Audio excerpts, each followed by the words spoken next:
Hi guys, welcome to PKIT technology. నేను డిగ్రీలో ఉన్నప్పుడు పైథాన్ నేర్చుకోవడం వల్ల 6 months లాంగ్ టర్మ్ ఇంటర్న్షిప్ అనేది చేయగలిగాను. ఆ కంప్లీట్ ఎక్స్పీరియన్స్తోనే మీకు ప్రోగ్రామింగ్ మీద ఎలాంటి ఐడియా లేకపోయినా సరే, ప్రోగ్రామింగ్లోకి ఎంట్రీ ఇద్దాం అనుకున్నా సరే, మీకు పైథాన్ ఎలా నేర్చుకోవాలి బోత్ ఇంగ్లీష్ అండ్ తెలుగు లాంగ్వేజ్లో కంప్లీట్గా బేసిక్ నుంచి అడ్వాన్స్డ్ వరకు ఫుల్ కోర్స్ అనేది స్టార్ట్ చేయడం జరిగింది. మిమ్మల్ని జీరో నుంచి హీరో లెవెల్కి మార్చే బాధ్యత నాది. మీరు చేయవలసిందల్లా మన ఈ కోర్స్ సక్సెస్ అవ్వాలంటే మీరు మన ఛానల్ని లైక్ చేసి సబ్స్క్రైబ్ చేసుకుంటే చాలు. సో మరింకెందుకు ఆలస్యం, టాపిక్లోకి వెళ్ళిపోదాం. టాపిక్లోకి వెళ్ళే ముందు పైథాన్ ఇంట్రడక్షన్లో ఏ టాపిక్స్ ఈరోజు మనం డిస్కస్ చేస్తున్నాం అనేది చెప్తాం చూడండి. మనం ఈ క్లాస్లో కంప్లీట్గా ఈ టాపిక్స్ అన్నీ కూడా మనం డిస్కస్ చేస్తాం. అర్థమవుతుందా? పైథాన్ గురించి తెలుసుకునే ముందు కొన్ని మనం తెలుసుకోవాలి. సో వాటి గురించి మీకు కంప్లీట్గా ఎక్స్ప్లెయిన్ చేస్తాను ఈరోజు. సో ఈరోజు మన క్లాస్లో what is a program, Python గురించి తెలుసుకునే ముందు చెప్పాను కదా, మీకు బేసిక్ నుంచి అడ్వాన్స్ వరకు క్లియర్గా మన ఛానల్ ఎక్స్ప్లెయిన్ చేయడం జరుగుతుంది. సో బేసిక్ నుంచే వెళ్తున్నాను నేను. సో మనం పైథాన్ ప్రోగ్రామ్ గురించి తెలుసుకునే ముందు అసలు ప్రోగ్రామింగ్ అంటే ఏంటో తెలుసుకోవాలి. ఓకేనా? సో ఫస్ట్ టాపిక్ వచ్చేసి what is a program. Second topic ఏంటి, వై యూ రైట్ ప్రోగ్రామ్, అసలు ప్రోగ్రామ్స్ ఎందుకు రాయాలి, ఎందుకు రాస్తారు. ఓకేనా? సెకండ్ టాపిక్ ఏంటి, వై యూ రైట్ ప్రోగ్రామ్, ఎందుకు రాయాలి. అర్థమవుతుందా? తర్వాత పైథాన్ని ఎవరు కనుక్కున్నారు, ఎప్పుడు కనుక్కున్నారు. అర్థమవుతుందా? Creator and release of the పైథాన్ని ఏ సంవత్సరంలో కనుక్కోవడం జరిగింది, ఎవరు కనుక్కున్నారు అనేది కూడా ఈరోజు డిస్కస్ చేద్దాం. అలాగే నెక్స్ట్ టాపిక్ ఏంటి, ఫ్యూచర్స్ ఆఫ్ పైథాన్లో ఏ ఫ్యూచర్స్ ఉంటాయి అనేది కూడా ఈరోజు డిస్కస్ చేద్దాం. తర్వాత why Python is easy to learn, Python ఎందుకు ఈజీగా నేర్చుకోవచ్చు అనే దాని గురించి కూడా ఈరోజు తెలుసుకుందాం. పైథాన్ ఎందుకు అంత ఈజీ అనేది కూడా మనం ఈ క్లాస్లో తెలుసుకుందాం. పైథాన్లో ఎన్ని వెర్షన్స్ ఉన్నాయి, ఇప్పుడు ప్రజెంట్ ఏ వెర్షన్స్ ఉన్నాయి అనేది కూడా ఈ క్లాస్లో మనం డిస్కస్ చేసుకుందాం. నెక్స్ట్ అప్లికేషన్స్ ఆఫ్ పైథాన్ని ఎందులో యూస్ చేశారు, పైథాన్ని ఏ వాటిల్లో ఉపయోగించడం జరిగింది, అప్లికేషన్స్ ఆఫ్ పైథాన్. తర్వాత tools to write Python programming, పైథాన్ని ఏ టూల్స్లో రాయొచ్చు, అదే ఏ సాఫ్ట్వేర్లో పైథాన్ లాంగ్వేజ్ని రాయొచ్చు అనే దాని గురించి ఈరోజు కంప్లీట్గా డిస్కస్ చేద్దాం. సో మనం లేట్ చేయకుండా టాపిక్లోకి వెళ్ళిపోదాం. పైథాన్ గురించి తెలుసుకునే ముందు ప్రోగ్రామింగ్ అంటే ఏంటి, అసలు ప్రోగ్రామింగ్ లాంగ్వేజ్లు ఎందుకు రాస్తారు అనేది మనం తెలుసుకుందాం. ప్రోగ్రామ్ అంటే సింపుల్గా చెప్పాలంటే వాట్ ఈజ్ ఏ ప్రోగ్రామ్ అంటే, మీరు మీ ఫ్రెండ్ని ఏదైనా క్వశ్చన్ అడిగారు, రేపేంటి ప్రోగ్రామ్స్ అని. అప్పుడు మీ ఫ్రెండ్ ఏం చెప్తాడు, రేపు ఆఫ్టర్నూన్ రెస్టారెంట్కి వెళ్తాం లేదా మూవీకి వెళ్తాం అని పలానా ఆన్సర్ చెప్తారనమాట. అంటే మీరు క్వశ్చన్ అడిగితే అట్నుంచి మనకి ఆ క్వశ్చన్కి సంబంధించిన ఆన్సర్ వస్తుంది. అదేవిధంగా కంప్యూటర్కి మనం ఏదైనా అడగాలంటే ప్రోగ్రామింగ్ రూపంలో అడగాలన్నమాట. అంటే మీ ఫ్రెండ్కి ఒక ఇన్స్ట్రక్షన్ ఇచ్చారు, మీరు రేపు ఏంటి చేస్తారని. సో మీ ఫ్రెండ్ ఏమన్నాడు, సో రేపు ఆఫ్టర్నూన్ రెస్టారెంట్కి వెళ్తాను లేదా మూవీకైనా వెళ్తానని సో పలానా ఆన్సర్ చెప్పాడు. అదేవిధంగా మీరు ఎన్ని క్వశ్చన్స్ అడిగితే అన్నింటికి కూడా మీ ఫ్రెండ్ మీకు ఆన్సర్ చెప్తున్నారు. మీ ఫ్రెండ్ అనేవాడు మీకు ఆన్సర్ ఇస్తున్నాడు అనమాట, ఆన్సర్ అనేది ఇస్తున్నాడు. అదేవిధంగా ఇక్కడ కూడా మన కంప్యూటర్కి ఇన్స్ట్రక్షన్స్ ఇస్తే ఆ సెట్ ఇన్స్ట్రక్షన్స్కి సరిపోయినటువంటి టాస్క్ని పర్ఫామ్ చేయడానికి మనం ఇన్స్ట్రక్షన్స్ ఇస్తాం. దీనికి కంప్యూటర్కి ఏ విధంగా ప్రోగ్రామ్ రూపంలో ఇస్తానమాట. అలా మనం నెంబర్ ఆఫ్ ఇన్స్ట్రక్షన్స్ ఎన్నైనా అవ్వచ్చు. అర్థమవుతుందా? నువ్వు ఏ ఇన్స్ట్రక్షన్ అయితే ఇస్తావో ఆ ఇన్స్ట్రక్షన్కి తగ్గట్టు టాస్క్ పర్ఫామ్ చేస్తుంది అనమాట కంప్యూటర్ అనేది. కంప్యూటర్కి మన తెలుగు ఇంగ్లీష్ లాంగ్వేజ్ అర్థం కాదు కదా, కంప్యూటర్కి వచ్చే లాంగ్వేజ్ అర్థం కావాలంటే, కంప్యూటర్కి మనం ఇన్స్ట్రక్షన్స్ అర్థం కావాలంటే ప్రోగ్రామింగ్ రూపంలో మనం ఇన్స్ట్రక్షన్స్ ఇవ్వాలన్నమాట. మనం ఏ ఇన్స్ట్రక్షన్ అయితే ఇస్తామో ఆ ఇన్స్ట్రక్షన్స్కి తగిన ఆన్సర్ని మన కంప్యూటర్ ఇస్తుంది అనమాట. సో మనం ఇచ్చే ఇన్స్ట్రక్షన్ బట్టి కంప్యూటర్ స్పెసిఫిక్ టాస్క్ అనేది పర్ఫామ్ చేస్తుంది. అర్థమవుతుందా? సో ఇది ప్రోగ్రామింగ్ అంటే. సో ఇప్పుడు నెక్స్ట్ ప్రోగ్రామ్ని ఎందుకు రాస్తామనేది తెలుసుకుందాం. ఓకేనా? మనం ప్రోగ్రామింగ్ అంటే ఏంటో తెలుసుకున్నాం. ప్రోగ్రామింగ్ అంటే ఏంటి, కంప్యూటర్కి ఏ పని చేయాలో దానికి తగ్గట్టు మనుషులు యూజర్స్ ఇచ్చే ఇన్స్ట్రక్షన్స్ని ప్రోగ్రామ్ ద్వారా మనం ఇన్స్ట్రక్షన్స్ ఇస్తాం సిస్టమ్స్కి, కంప్యూటర్స్కి. అప్పుడు కంప్యూటర్ అనేది మనం ఇచ్చే ఇన్స్ట్రక్షన్ బట్టి అది ఆ టాస్క్ని పర్ఫామ్ చేసి మనకు అవుట్పుట్ ఇస్తుంది అనమాట. అలా మన నెంబర్ ఆఫ్ టాస్క్ ఎన్నైనా సరే ఇస్తే అన్ని టాస్కులు కూడా కంప్యూటర్ అనేది పర్ఫామ్ చేసి మనకు అవుట్పుట్ ఇస్తుంది. సో మనం ఇచ్చే ఇన్స్ట్రక్షన్కి ఎలా ఇవ్వాలంటే ప్రోగ్రామ్ రూపంలో ఇవ్వాలన్నమాట. అర్థమవుతుందా? సో ఇప్పుడు ప్రోగ్రామ్స్ని ఎందుకు రాయాలి అనేది తెలుసుకుందాం. వై యూ రైట్ ప్రోగ్రామ్ అంటే ప్రోగ్రామ్స్ని మనం ఎందుకు రాయాలనేది ఇప్పుడు తెలుసుకుందాం. ఫస్ట్ వన్, ఆటోమేటిక్ టాస్క్ అంటే ఆటోమేటిక్ టాస్క్ అంటే మీరు ప్రతి నెల ఇంట్లో సరుకులు కొంటారు. మీ పేరెంట్స్ అంటే ఏంటి, కూరగాయలు, రైస్, ఆయిల్ ప్యాకెట్స్ ఇలాంటివి సరుకులు కొంటారనమాట. సో వాటిని ప్రతి నెల క్యాలిక్యులేట్ చేయడానికి ప్రతి నెల ఎంత అమౌంట్ అయిందైనా సరే మీరు క్యాలిక్యులేట్ చేసుకుంటారు. అప్పుడు ఏమవుతుంది, ప్రతి నెల చేయాలంటే టైం వేస్ట్ అవుతుంది కదా. ఐటైట్కి ప్రతి ఐటెం ఎంత అమౌంట్, ప్రతి ఐటెం పలానా అమౌంట్, ప్రతి ఐటెం కూడా పలానా అమౌంట్ అనేసి టోటల్ క్యాలిక్యులేట్ చేయాలంటే చాలా టైం వేస్ట్ అవుతుంది. అదే మీరు ఒక ప్రోగ్రామ్ రాశారు అనుకోండి, పలానా ఐటెం ఎంత అమౌంట్, పలానా ఐటెం పలానా అమౌంట్, పలానా ఐటెం పలానా అమౌంట్ అని ఇచ్చేస్తే ఒకేసారి ఎగ్జిక్యూట్ చేసి మనకి టోటల్ అమౌంట్ అనేది ప్రోగ్రామ్ ఇస్తుంది అనమాట. సో ఆటోమేటిక్ టాస్క్ పర్ఫామ్ చేయడానికి కూడా ప్రోగ్రామ్స్ని యూజ్ చేస్తారనమాట. అదే మన మనుషులం కాబట్టి పలానా అమౌంట్ బదులు వేరే అమౌంట్ వేస్తాం. 10 రూపీస్ బదులు 100 వేసేవచ్చు, 100 బదులు 1000 వేసేవచ్చు. సో మన మనుషులం కాబట్టి చిన్న చిన్న ఎర్రర్స్, తప్పులు చేసే అవకాశం ఉంటుంది. అదే ప్రోగ్రామింగ్ అయితే ఎలాంటి తప్పు కూడా చేయదనమాట. మనం ఇచ్చే ఇన్స్ట్రక్షన్స్ బట్టి అది ఫాలో అవుతుందన్నమాట. సో మీరు ఒక్కసారి ఒక ప్రోగ్రామ్ రాసి పెట్టేశారంటే ప్రతి నెల కూడా ఆ ప్రోగ్రామ్ ద్వారా మీరు మీ యొక్క టోటల్ అమౌంట్ని ఈజీగా క్యాలిక్యులేట్ చేసుకోవచ్చు. సో ఆటోమేటిక్ టాస్క్ని పర్ఫామ్ చేయడానికి యూజ్ చేస్తాం. సెకండ్ వన్ ఏంటి, సాల్వింగ్ కాంప్లెక్స్ ప్రాబ్లమ్స్. అంటే సాల్వింగ్ కాంప్లెక్స్ ప్రాబ్లమ్స్ అంటే మనుషులు చేయలేనివంటివి, మనుషులు కూడా సాల్వ్ చేయలేనటువంటి ప్రాబ్లమ్స్ ఏవైనా ఉన్నాయో వాటిని ప్రోగ్రామింగ్ అనేది ఈజీగా సాల్వ్ చేస్తుంది. అంటే మీకు చిన్న ఎగ్జాంపుల్ చెప్తా.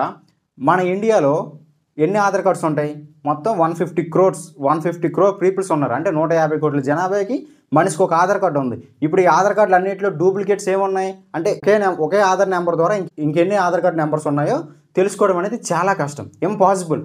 ఇప్పుడు నేను అది కనుక్కోవాలంటే నా వల్ల కాదు. అదే ఏ మనిషి కూడా చేయలేదు. అది కష్టతరమైన పని, అది ఎవరి వల్ల సాధ్యం కాదు. ఎందుకు, మన ఇండియాలో 150 కోట్ల జనాభాకి ఒక ఆధార్ కార్డు ద్వారా ఎన్ని ఆధార్ కార్డు డూప్లికేట్స్ ఉన్నాయో కనుక్కోవడం అంటే చాలా కష్టం. ఎందుకు, ప్రతి ఇంటికి వెళ్ళాలి, ప్రతి వ్యక్తిని కనుక్కోవాలి, ప్రతి ఆధార్ కార్డు కూడా చెక్ చేయాలి ఒక్కొక్క వ్యక్తి ద్వారా. అది ఇంపాసిబుల్ పని, అది సాధ్యం కాదు. అదే మీరు ఒక ప్రోగ్రామ్ రాసి ఒక ప్రోగ్రామ్ క్రియేట్ చేస్తే మన ఇండియాలో ఉన్న ఆధార్ కార్డ్స్ అన్నీ దానికి యాడ్ చేస్తే సో ఇందులో ఎన్ని డూప్లికేట్ నెంబర్స్ ఉన్నాయి అనేది ఈజీగా ఫైండ్ అవుట్ చేస్తుంది. డూప్లికేట్స్ ఉంటే డూప్లికేట్ ఆధార్ కార్డ్స్ ఎన్ని ఉన్నాయో చెప్తుంది, లేకపోతే లేవని చెప్తుంది.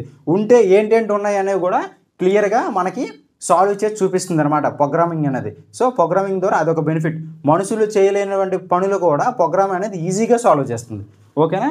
Next one, creating applications. Creating applications అంటే ఇప్పుడు మనం mobile apps, web applications, WhatsApp, Instagram, Facebook, Google Chrome, Windows వీలాంటి అన్నింటిని కూడా డెవలప్ చేయాలంటే ప్రోగ్రామింగ్ ద్వారా డెవలప్ చేయాలి. సో మీరు ఏ అప్లికేషన్ క్రియేట్ చేయాలన్నా సరే ప్రోగ్రామింగ్ ద్వారా క్రియేట్ చేయాలి. అర్థమవుతుందా. మీరు ఏ గేమ్ యాప్స్ తయారు చేయాలన్నా సరే ప్రోగ్రామింగ్ ద్వారా క్రియేట్ చేయాలన్నమాట. సో మీరు ప్రోగ్రామింగ్ యాప్స్ని అప్లికేషన్ డెవలప్ చేయాలంటే ఖచ్చితంగా ప్రోగ్రామ్స్ రూపంలోనే డెవలప్ చేయాలి. ప్రోగ్రామింగ్ ద్వారా వాటిని బిల్డ్ చేస్తారనమాట. అర్థమవుతుందా. అది ప్రోగ్రామ్స్ ద్వారా అప్లికేషన్స్ కూడా క్రియేట్ చేస్తాం. మీరు ఏ అప్లికేషన్ క్రియేట్ చేయాలన్నా సరే ఖచ్చితంగా ప్రోగ్రామ్ ద్వారా అప్లికేషన్ క్రియేట్ చేయాలి, అప్లికేషన్ డెవలప్ చేయాలన్నమాట. డెవలపింగ్ చేయాలన్నా సరే ప్రోగ్రామ్ ద్వారా డెవలప్ చేయాలి. సో ప్రోగ్రామింగ్ ద్వారా ఈ పనులు చేయొచ్చు. ఏంటి, 1 automatic tasking, 2 solving simple complex problems, 3 creating applications. So ఈ 3 విధాలుగా ప్రోగ్రామ్స్ని మనం ఈ 3 విధాల పనులు చేయించుకోవడం కోసం మనం ప్రోగ్రామ్స్ని యూజ్ చేస్తాం అనమాట. అయితే ఇప్పుడు మనం నెక్స్ట్ పైథాన్లోకి వెళ్ళిపోతాం. పైథాన్ని ఎవరు కనుక్కున్నారో, ఎప్పుడు కనుక్కున్నారు అనేది ఇప్పుడు క్లియర్గా ఎక్స్ప్లెయిన్ చేస్తాను. ఓకేనా. ఇప్పుడు ఫాదర్ ఆఫ్ పైథాన్ని ఎవరు కనుక్కున్నారు, ఎప్పుడు కనుక్కున్నారు, ఏ విధంగా పైథాన్ అని పేరు పెట్టారు అనేది ఇప్పుడు మీకు క్లియర్గా ఎక్స్ప్లెయిన్ చేస్తాను. Creator and release of the పైథాన్ని ఎవరు కనుక్కున్నారంటే గౌడో వెన్ రసూమ్ అనే వ్యక్తి కనుక్కున్నారనమాట. ఇప్పుడు గైడ్ అని ఉంది కదా, సో మనం ప్రొనౌన్స్ చేసేటప్పుడు గైడో వెన్ రసూమ్ అని పలకాలన్నమాట పేరుని. సో ఈ అనే శాస్త్రవేత్త పైథాన్ అనే లాంగ్వేజ్ని కనుక్కున్నారు. ఇప్పుడు కనుక్కున్నారు ఈ యొక్క ప్రోగ్రామింగ్ లాంగ్వేజ్ని 1991లో ఈ ప్రోగ్రామింగ్ లాంగ్వేజ్ని రిలీజ్ చేయడం జరిగింది. ఎవరు కనుక్కున్నారు, గైడో వెన్ రసూమ్ అనే శాస్త్రవేత్త 1991లో ఈ పైథాన్ అనే లాంగ్వేజ్ని క్రియేట్ చేసి 1991లో రిలీజ్ చేయడం జరిగిందనమాట. సో అయితే ఈ పైథాన్ అనే లాంగ్వేజ్కి పైథాన్ అనే పేరు ఎలా పెట్టారు అని మీరు ఎప్పుడైనా ఆలోచించారా. పైథాన్ అనే లాంగ్వేజ్కి మన గైడో వెన్ రసూమ్ అనే వ్యక్తి డైలీ కూడా బీసీసీ కామెడీ అనే సిరీస్లో మౌత్ పైథాన్స్ ఫ్లయింగ్ సర్కస్ అనే షో చూసేవారు అనమాట డైలీ. సో అందులో విధంగా పైథాన్ అనే పేరు ఉంది కదా, ఈ పైథాన్ అనే పేరుని తను కనుక్కున్న పైథాన్ ప్రోగ్రామింగ్ లాంగ్వేజ్కి ఆ పేరు పెట్టడం జరిగిందనమాట. అర్థమవుతుందా. సో పైథాన్ లాంగ్వేజ్ని ఎవరు కనుక్కున్నారు, గైడో వెన్ రసూమ్ అనే శాస్త్రవేత్త. క్రియేటర్ అనేవాడు 1991లో 1991లో పైథాన్ని మనకి రిలీజ్ చేయడం జరిగిందన్నమాట. పైథాన్ ఫస్ట్ వెర్షన్ని రిలీజ్ చేయడం జరిగిందనమాట. అయితే మళ్ళీ చెప్తున్నా, ఎలా పైథాన్ అనే పేరు ఎలా పెట్టారంటే, బీసీసీ కామెడీ అనే సిరీస్ని ఆయన మౌంట్ పైథాన్స్ ఫ్లయింగ్ సర్కస్ అనే షోని డైలీ చూస్తారనమాట. సో ఆయనకి ఇష్టమైన షో కాబట్టి అందులో పైథాన్ అనే వర్డ్ ఉంది కదా, ఆ పైథాన్ అనే వర్డ్ని మన పైథాన్ అనే ప్రోగ్రామింగ్ లాంగ్వేజ్కి ఆ నేమ్ని ఆవిష్కరించడం జరిగింది, ఆ పేరుని పెట్టడం జరిగిందనమాట. ఓకేనా? ఇప్పుడు మనం పైథాన్లో ఏ ఫ్యూచర్స్ ఉంటాయి అనేది డిస్కస్ చేద్దాం. ఓకేనా? పైథాన్లో ఏ ఫీచర్స్ ఉంటాయి అనేది ఇప్పుడు మీకు క్లియర్గా ఎక్స్ప్లెయిన్ చేస్తాను. ఫస్ట్ వన్ వచ్చేసి హై లెవెల్ లాంగ్వేజ్. సో పైథాన్ని ఇందుకు హై లెవెల్ లాంగ్వేజ్ అన్నారు. మీకు చెప్తాను, ఒక్కో దాని గురించి కూడా మీకు క్లియర్గా ఎక్స్ప్లెయిన్ చేస్తాను. ఓకేనా?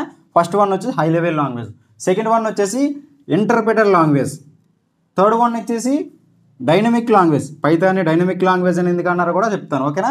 ఒక్కొక్కటి కూడా మీకు క్లియర్గా ఎక్స్ప్లెయిన్ చేస్తాను, విత్ డెఫినేషన్స్తో సహా ఎగ్జాంపుల్స్తో సహా మీకు క్లియర్గా ఎక్స్ప్లెయిన్ చేస్తాను. ముందు ఏ ఫ్యూచర్స్ ఉన్నాయని తెలుసుకుందాం అనమాట. ఫోర్త్ వన్ వచ్చేసి procedural and object oriented programming language. పైథాన్ని procedural and object oriented programming లాంగ్వేజ్లో ఒక ఫ్యూచర్ అనమాట. నెక్స్ట్ వన్ వచ్చేసి ఇంటరాక్టివ్ అండ్ మాడ్యులర్ లాంగ్వేజ్, ఇది ఒక ఫ్యూచర్. తర్వాత పైథాన్లో క్రాస్ ప్లాట్ఫామ్ లాంగ్వేజ్ అని కూడా అంటారనమాట. ఎందుకు ఈ ఫ్యూచర్స్ అనేవి పైథాన్లో ఉన్నాయి అనేది ఇప్పుడు ఒక్కో దాని గురించి కూడా, ఈ ఫ్యూచర్స్ ఎందుకు డెవలప్ చేశారు అనేది ఒక్కో దాని గురించి కూడా ఇప్పుడు మనం క్లియర్గా ఎక్స్ప్లెయిన్ చేసుకుందాం. ఓకేనా? ఫస్ట్ వన్ వచ్చేసి హై లెవెల్ లాంగ్వేజ్, దాని గురించి మనం తెలుసుకుందాం. పైథాన్లో ఫస్ట్ ఫీచర్ వచ్చేసి హై లెవెల్ లాంగ్వేజ్ అనుకున్నాం కదా. హై లెవెల్ లాంగ్వేజ్ అనుకున్నాం కదా, అసలు పైథాన్ని హై లెవెల్ లాంగ్వేజ్ ఎందుకు అనుకున్నారు అనేది, దానికన్నా ముందు అసలు ప్రోగ్రాంలో ఎన్ని లెవెల్స్ ఉన్నాయి, ఎన్ని లెవెల్స్ ప్రోగ్రామింగ్ లాంగ్వేజ్లో ఉన్నాయి అనేది ఇప్పుడు తెలుసుకుందాం. మనం లెవెల్స్ ఆఫ్ ప్రోగ్రామింగ్ లాంగ్వేజ్లో 2 టైప్స్ ఆఫ్ లెవెల్స్ ఉన్నాయి. ఒకటి లో level language, 2 high level language. లో లెవెల్ లాంగ్వేజ్ అంటే ఇది మనకి కంపైలర్కి ఈజీగా అర్థమవుతుంది, బట్ హ్యూమన్స్కి సరిగా అర్థం కాదు. అర్థమవుతుందా? లో లెవెల్ లాంగ్వేజ్ సింబల్స్ ఉంటాయి, డిజిట్స్ ఉంటాయి, ఆల్ఫాబెట్స్ ఉంటాయి. ఓకేనా?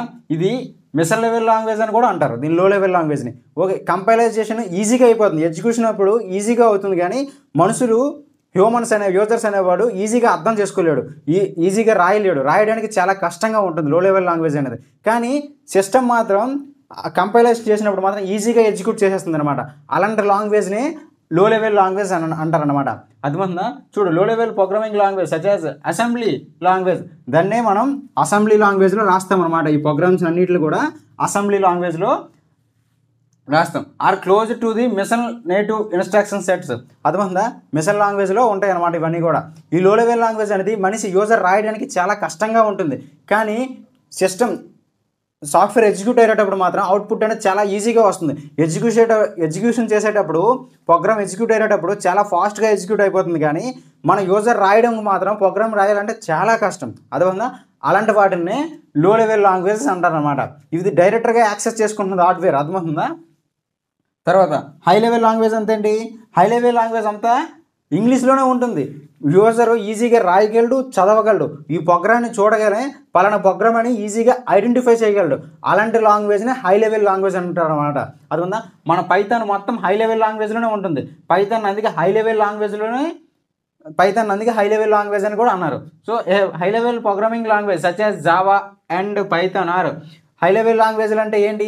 జావా, పైథాన్, C++, ఇవన్నీ కూడా easy to write and easy to read, ఈజీగా రాయగలం, ఈజీగా చదవగలడు user. But low level language అనమాట డిఫికల్ట్ టు రైట్, రాయడం చాలా కష్టం, బట్ చదవడం కూడా చాలా కష్టం, యూజర్కి అర్థం కాదు, చాలా కష్టం. బట్ కంపైలేషన్ మాత్రం ఈజీగా అయిపోతుంది. బట్ హై లెవెల్ లాంగ్వేజ్ మాత్రం యూజర్ ఈజీగా రాయగలడు, ఈజీగా చదవగలడు, బట్ కంపైలేషన్కి ఎగ్జిక్యూట్ అయ్యేటప్పుడు కొంత టైం పడుతుంది, కొద్ది కష్టంగా ఉంటుంది అనమాట. సో వాటినే హై లెవెల్ లాంగ్వేజ్ అంటారనమాట. లో లెవెల్ లాంగ్వేజ్ ఎగ్జాంపుల్ ఏంటి? C, assembly language. మరి హై లెవెల్ లాంగ్వేజ్ ఎగ్జాంపుల్స్ ఏంటి? Java, Python, C#. సో ఇవన్నీ కూడా హై లెవెల్ లాంగ్వేజ్ అనమాట.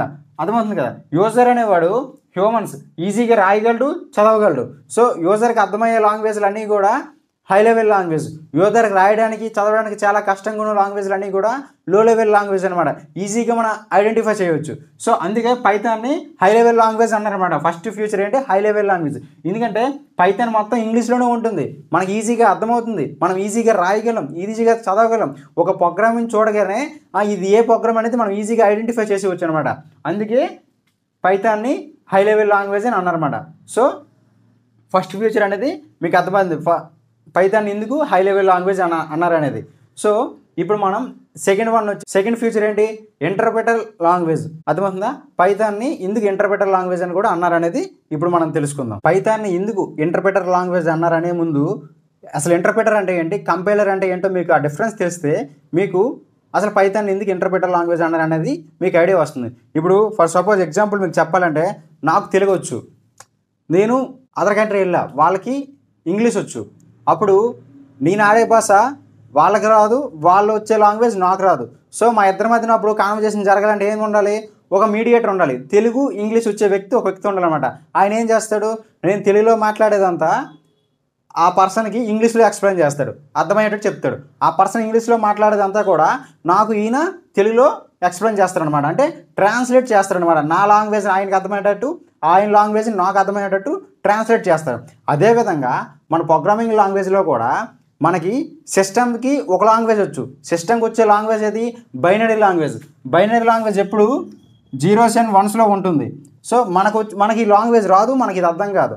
సో సిస్టమ్కి అర్థమయ్యే లాంగ్వేజ్ మనకు రాదు కాబట్టి, అలాగే సిస్టమ్ లాంగ్వేజ్ మనకు రాదు కాబట్టి, మన లాంగ్వేజ్ సిస్టమ్కి రాదు కాబట్టి మన మధ్యన ఒక మీడియేటర్ అనేది అవసరం అనమాట. ఆ మీడియేటరే 2 టైప్స్ ఉంటాయి. ఒకటి కంపైలర్, 2 ఇంటర్ప్రెటర్. ఎగ్జాంపుల్గా చెప్పాలంటే మీకు జావా, పైథాన్, సి ఎక్సెట్రా ఇవన్నీ ప్రోగ్రామింగ్ లాంగ్వేజ్లు అనమాట. అర్థమవుతుందా?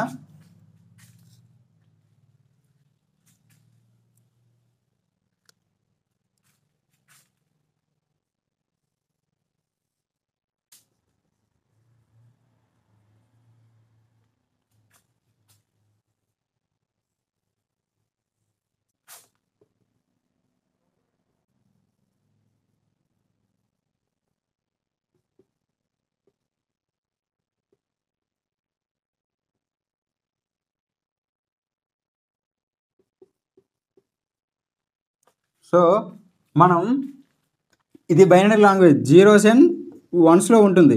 సిస్టమ్కి అర్థమయ్యే భాష ఇది, కంప్యూటర్కి అర్థమయ్యే లాంగ్వేజ్ ఇది. మనకు వచ్చే లాంగ్వేజ్ అయితే హై లెవెల్ లాంగ్వేజ్, లో లెవెల్ లాంగ్వేజ్.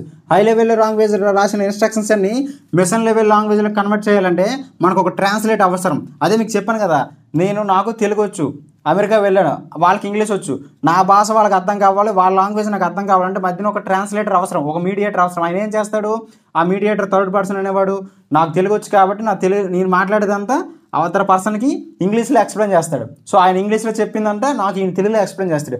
అదేవిధంగా మన హై లెవెల్లో రాసిన ప్రోగ్రామింగ్ లాంగ్వేజ్లన్నీ మిషన్ లెవెల్లో కన్వర్ట్ చేయడానికి మనకు ఒక ట్రాన్స్లేటర్ అవసరం, ఒక మీడియేటర్ అవసరం. ఆ మీడియేటర్ 2 టైప్స్ ఉంటుంది. ఒకటి కంపైలర్, 2 ఇంటర్ప్రెటర్. అర్థమవుతుందా? సో కంపైలర్ అంటే ఏంటి, ఇంటర్ప్రెటర్ అంటే ఏంటి ఇప్పుడు మీకు అర్థమైంది కదా. ఈ 2 కూడా మీడియేటర్లే మనం రాసే లాంగ్వేజ్ని బైనరీ లాంగ్వేజ్లోకి కన్వర్ట్ చేస్తుంది అనమాట. అయితే కంపైలర్ ఏం చేస్తుంది, ఇంటర్ప్రెటర్ ఏం చేస్తుంది అనేది మీకు ఇప్పుడు చెప్తాను. కంపైలర్ ఏం చేస్తుంది, మనం ప్రోగ్రామ్ మొత్తం రాసియాలి. అర్థమవుతుందా? మనకి అవుట్పుట్ ఏ విధంగా కావాలో దానికి తగ్గట్టు కోడ్ మొత్తం రాసి అందులో ఏం ఎర్రర్స్ లేకుండా కంపైలర్ అనేది కంపైల్ చేస్తుంది బైనరీ కోడ్లోకి. ప్రోగ్రామ్ మొత్తం రాస్తే కానీ కంపైలేషన్ అవ్వదన్నమాట. ఎందుకు, ప్రోగ్రామ్ మొత్తం రాయాలి, స్టార్టింగ్ నుంచి ఎండింగ్ వరకు ప్రోగ్రామ్ మొత్తం రాస్తే అప్పుడు కంపైలర్ అనేది ఎర్రర్స్ ఏమైనా ఉన్నాయో లేవో చెక్ చేసి బైనరీ లాంగ్వేజ్లోకి కన్వర్ట్ చేస్తుంది అనమాట. సో ఇక్కడ చాలా టైం అవుతుంది. అయితే ప్రోగ్రామ్ మొత్తం ఒకేసారి కంపైల్ అవుతుంది కాబట్టి మనకి ఎగ్జిక్యూషన్ మిషన్ లెవెల్ లాంగ్వేజ్లకి కన్వర్ట్ అయిపోయిననే ఎగ్జిక్యూషన్ అనేది చాలా ఫాస్ట్గా అయిపోతుంది. ఎందుకు, ప్రోగ్రామ్ మొత్తం ఆల్రెడీ కంపైలేషన్ జరిగిపోయింది, ఒకేసారి జరిగిపోయింది, ఏ ఎర్రర్స్ ఏం లేవు, మిస్టేక్స్ ఏం లేవు. అర్థమవుతుందా? బట్స్ ఏం లేవు కాబట్టి కంపైలర్ అనేది ఒకేసారి కోడ్ మొత్తాన్ని ఎన్ని నెంబర్ ఆఫ్ లైన్స్ ఎంత పెద్ద కోడ్నైనా సరే ఒకేసారి కంపైల్ చేస్తుంది అనమాట. ఎర్రర్స్ ఏమైనా ఉన్నాయా లేవా, ఇంకా మిస్టేక్స్ ఏమైనా ఉన్నాయా లేవో కంపైల్ చేస్తుంది. మిస్టేక్స్ ఏం లేకపోతే ఎర్రర్స్ ఏం లేకపోతే బైనరీ లాంగ్వేజ్లో కన్వర్ట్ అయిపోతుంది. ఆ బైట్ కోడ్ని దాన్ని మిషన్ లెవెల్ లాంగ్వేజ్ అని కూడా అంటారు. ఆ లాంగ్వేజ్ని అప్పుడు ఈజీగా ఆ బైనరీ లాంగ్వేజ్ని ఈజీగా ఎగ్జిక్యూట్ అయిపోతుంది, చాలా ఫాస్ట్గా ఎగ్జిక్యూట్ అయిపోతుంది అనమాట. బట్ ఇంటర్ప్రెటర్ ఏం చేస్తుంది, ఇప్పుడు ఇంటర్ప్రెటర్ ఏం చేస్తుంది, ఇదేంటంటే లైన్ టు లైన్ ఎగ్జిక్యూట్ చేస్తుంది అనమాట. కంపైలర్ ఏంటి, ప్రోగ్రామ్ మొత్తం రాస్తే కానీ ఎగ్జిక్యూట్ చేయదు, అంటే కంపైలేషన్ అవ్వదు అనమాట, కంపైలర్ అవ్వదు, మిస్టేక్స్ ఏమన్నా లేవని. బట్ ఇంటర్ప్రెటర్ ఏం చేస్తుంది, లైన్ టు లైన్ మనకి ప్రోగ్రామ్ మొత్తం రాయకలే, మనకి ఏదైతే కావాలో దానికి సంబంధించిన కోడ్ రాస్తే చాలు, ఆ కోడ్ని అది ఎగ్జిక్యూట్ చేసేస్తుంది. ఏ లైన్ రాస్తే ఆ లైన్ అక్కడ కంపైల్ చేస్తుంది, ఎన్ని లైన్స్ రాస్తే అన్ని లైన్స్ ఈజీగా ప్రాసెస్ జరిగిపోతుంది అనమాట. సో అందుకే లైన్ టు లైన్ ఎగ్జిక్యూట్ అయిపోతుంది. మనకి ఎంత పెద్ద టాస్క్ చేసినా సరే, మనకి ఏదైనా చిన్న టాస్క్ కావాలంటే ఆ ఒక దానికి సంబంధించిన కోడ్ రాస్తే చాలు, ఆ ఒక్క లైన్ మాత్రం ఎగ్జిక్యూట్ చేస్తుంది అనమాట. అర్థమవుతుందా? దీనివల్ల బెనిఫిట్ ఇది అనమాట. సో కంపైలర్ యూజ్ చేసే లాంగ్వేజ్లు ఏంటి, సి. ఇంటర్ప్రెటర్ యూజ్ చేసే లాంగ్వేజ్లు ఏంటి, జావా, పైథాన్, ఇవన్నమాట. సో ఇంటర్ప్రెటర్ ఏం చేస్తుంది, లైన్ టు లైన్ ఎగ్జిక్యూట్ అవుతుంది అనమాట. లైన్ టు లైన్ మనం ఎన్ని లైన్ రాస్తే ఆ లైన్ టు లైన్ ఒక్కోటి కంపైల్ చేసుకుంటూ వెళ్తుంది అనమాట, ఎర్రర్స్ ఏమి ఉన్నాయా లేవనేసి. బట్ కంపైలర్ ఏం చేస్తుంది, మొత్తం ప్రోగ్రామ్ మొత్తాన్ని ఒకేసారి కంపైల్ చేస్తుంది అనమాట. సో ఇది ఎగ్జిక్యూట్ అవ్వడానికి టైం పడుతుంది ఇంటర్ప్రెటర్ అనేది. బట్ కంపైలర్ మాత్రం ఈజీగా ఒకేసారి కోడ్ మొత్తం ఎగ్జిక్యూట్ చేస్తుంది కాబట్టి ఎర్రర్స్ ఏం లేకపోతే అవుట్పుట్ అనేది ఈజీగా వస్తుంది. బట్ ఇంటర్ప్రెటర్ ఏంటవుతుంది, లైన్ టు లైన్ ఎగ్జిక్యూట్ చేస్తుంది అనమాట. అర్థమైందా? ఒక లైన్ రాసిన ఆ లైన్లో ఎర్రర్స్ ఏమైనా ఉన్నాయా లేవని వెంటనే ఇంటర్ప్రెటర్ అనేది పర్ఫామ్ చేయడానికి వెంటనే ప్రాసెస్ అనేది జరిగిపోతుంది. ఎన్ని లైన్స్ రాస్తే అన్ని lines line to line execute అవ్వుకుంటూ వెళ్ళిపోతుంది. అదేవిధంగా కంపైలర్ అయితే మాత్రం కంప్లీట్గా ప్రోగ్రామ్ మొత్తం రాస్తే కానీ కంపైలర్ అవ్వదు, ఏ ఎర్రర్స్ ఉన్నాయో లేవో అనేది ప్రోగ్రామ్ మొత్తం రాయాలన్నమాట. బట్ ఇది అలా కాదు, ఒక లైన్ రాసాం, ఆ లైన్లో ఏదైనా ఎర్రర్ ఉంటే ఈజీగా ఫైండ్ అవుట్ చేస్తుంది. నెక్స్ట్ లైన్ రాసాం, పలానా దగ్గర ఎర్రర్ ఉంది, అలా థర్డ్ లైన్ రాసాం, ఇందులో ఎర్రర్ ఉంది, ఫోర్త్ లైన్ రాసి ఇందులో ఎర్రర్ లేదు, అది ఈజీగా కంపైలేషన్ చేసుకుని వెళ్ళిపోతుంది ఇంటర్ప్రెటర్. సో అందుకే పైథాన్ని ఇంటర్ప్రెటర్ లాంగ్వేజ్ అన్నారు అనమాట. అర్థమవుతుందా? సో మీకు కంపైలర్కి ఇంటర్ప్రెటర్కి డిఫరెన్స్ తెలిసిందనుకుంటా. సో అది పైథాన్, అందుకే ఇంటర్ప్రెటర్ లాంగ్వేజ్ అని కూడా అన్నారు. ఓకేనా? పైథాన్ని డైనమిక్ లాంగ్వేజ్ అని కూడా అంటారు. ఎందుకు డైనమిక్? టైపింగ్ అంటే మనం కీబోర్డ్ యూజ్ చేస్తుంది, ఆ టైపింగ్ కాదు. టైపింగ్ అంటే నేను చెప్తాను చూడండి. పైథాన్ని డైనమిక్ టైపింగ్ అని ఎందుకంటారంటే, ఇప్పుడు సపోజ్ మనకి డేటా టైప్స్ ఉంటాయి, ఏ ప్రోగ్రామింగ్ లాంగ్వేజ్లో అయినా డేటా టైప్స్ ఉంటాయి.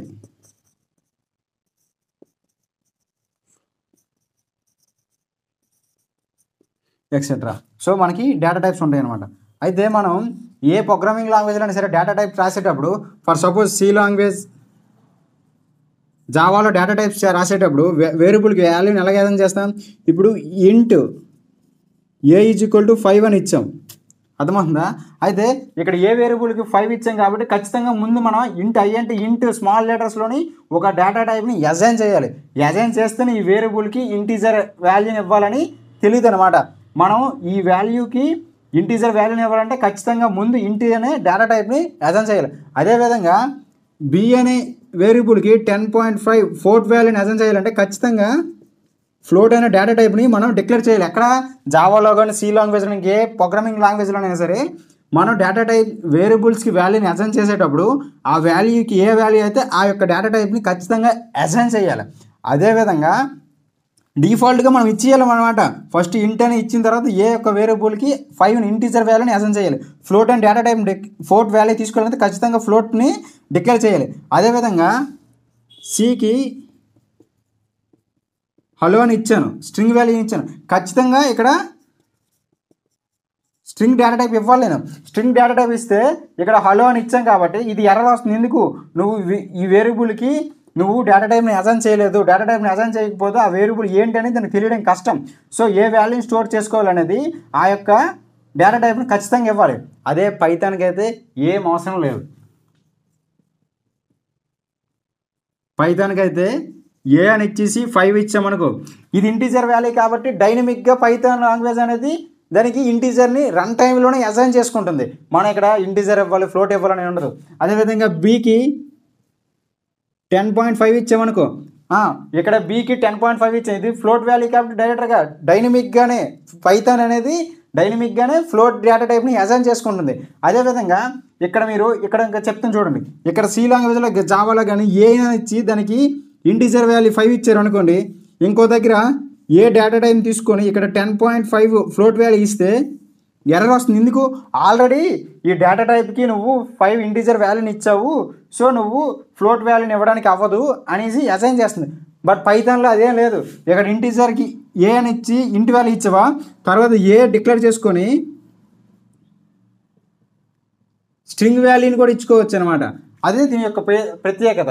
చూసారా, ఇక్కడ జావాలోనైతే ఇంటి ఏ అని ఇచ్చి 5 ఇస్తే రైట్ వచ్చింది. మళ్ళీ అదే వేరియబుల్ ఏకి ఇక్కడ 10.5 ఫ్లోట్ వాల్యూ ఇస్తే ఎర్రర్ వస్తుంది. అదే పైథాన్లోనైతే అలా కాదు. ఇక్కడ ఫస్ట్ వేరియబుల్ 5కి ఏకి 5 ఇచ్చావు కాబట్టి డైనమిక్గా రన్ టైంలోనే పైథాన్ అనేది ఇంటీజర్ని అసైన్ చేసుకుంటుంది. ఇక్కడ బీకి 10.5 ఇచ్చి అంటే float value. So float value కాబట్టి రన్ టైంలోనే పైథాన్ అనేది డిఫాల్ట్గా పైథాన్ అనేది డైనమిక్గా ఫ్లోట్ అని ఇచ్చుకుంటుంది. సో ఇక్కడ ఏ వాల్యూకి 5 ఇచ్చే ఇంటీజర్ వాల్యూ, ఇక్కడ ఏ వాల్యూకి మళ్ళీ ఇంటీజర్ వాల్యూ ఇవ్వాలంటే అవసరం లేదు పైథాన్కి. ఇక్కడ ఏ వాల్యూ ఏ వేరియబుల్కి నేను కార్తిక్గానే స్ట్రింగ్ వాల్యూని ఇచ్చాను.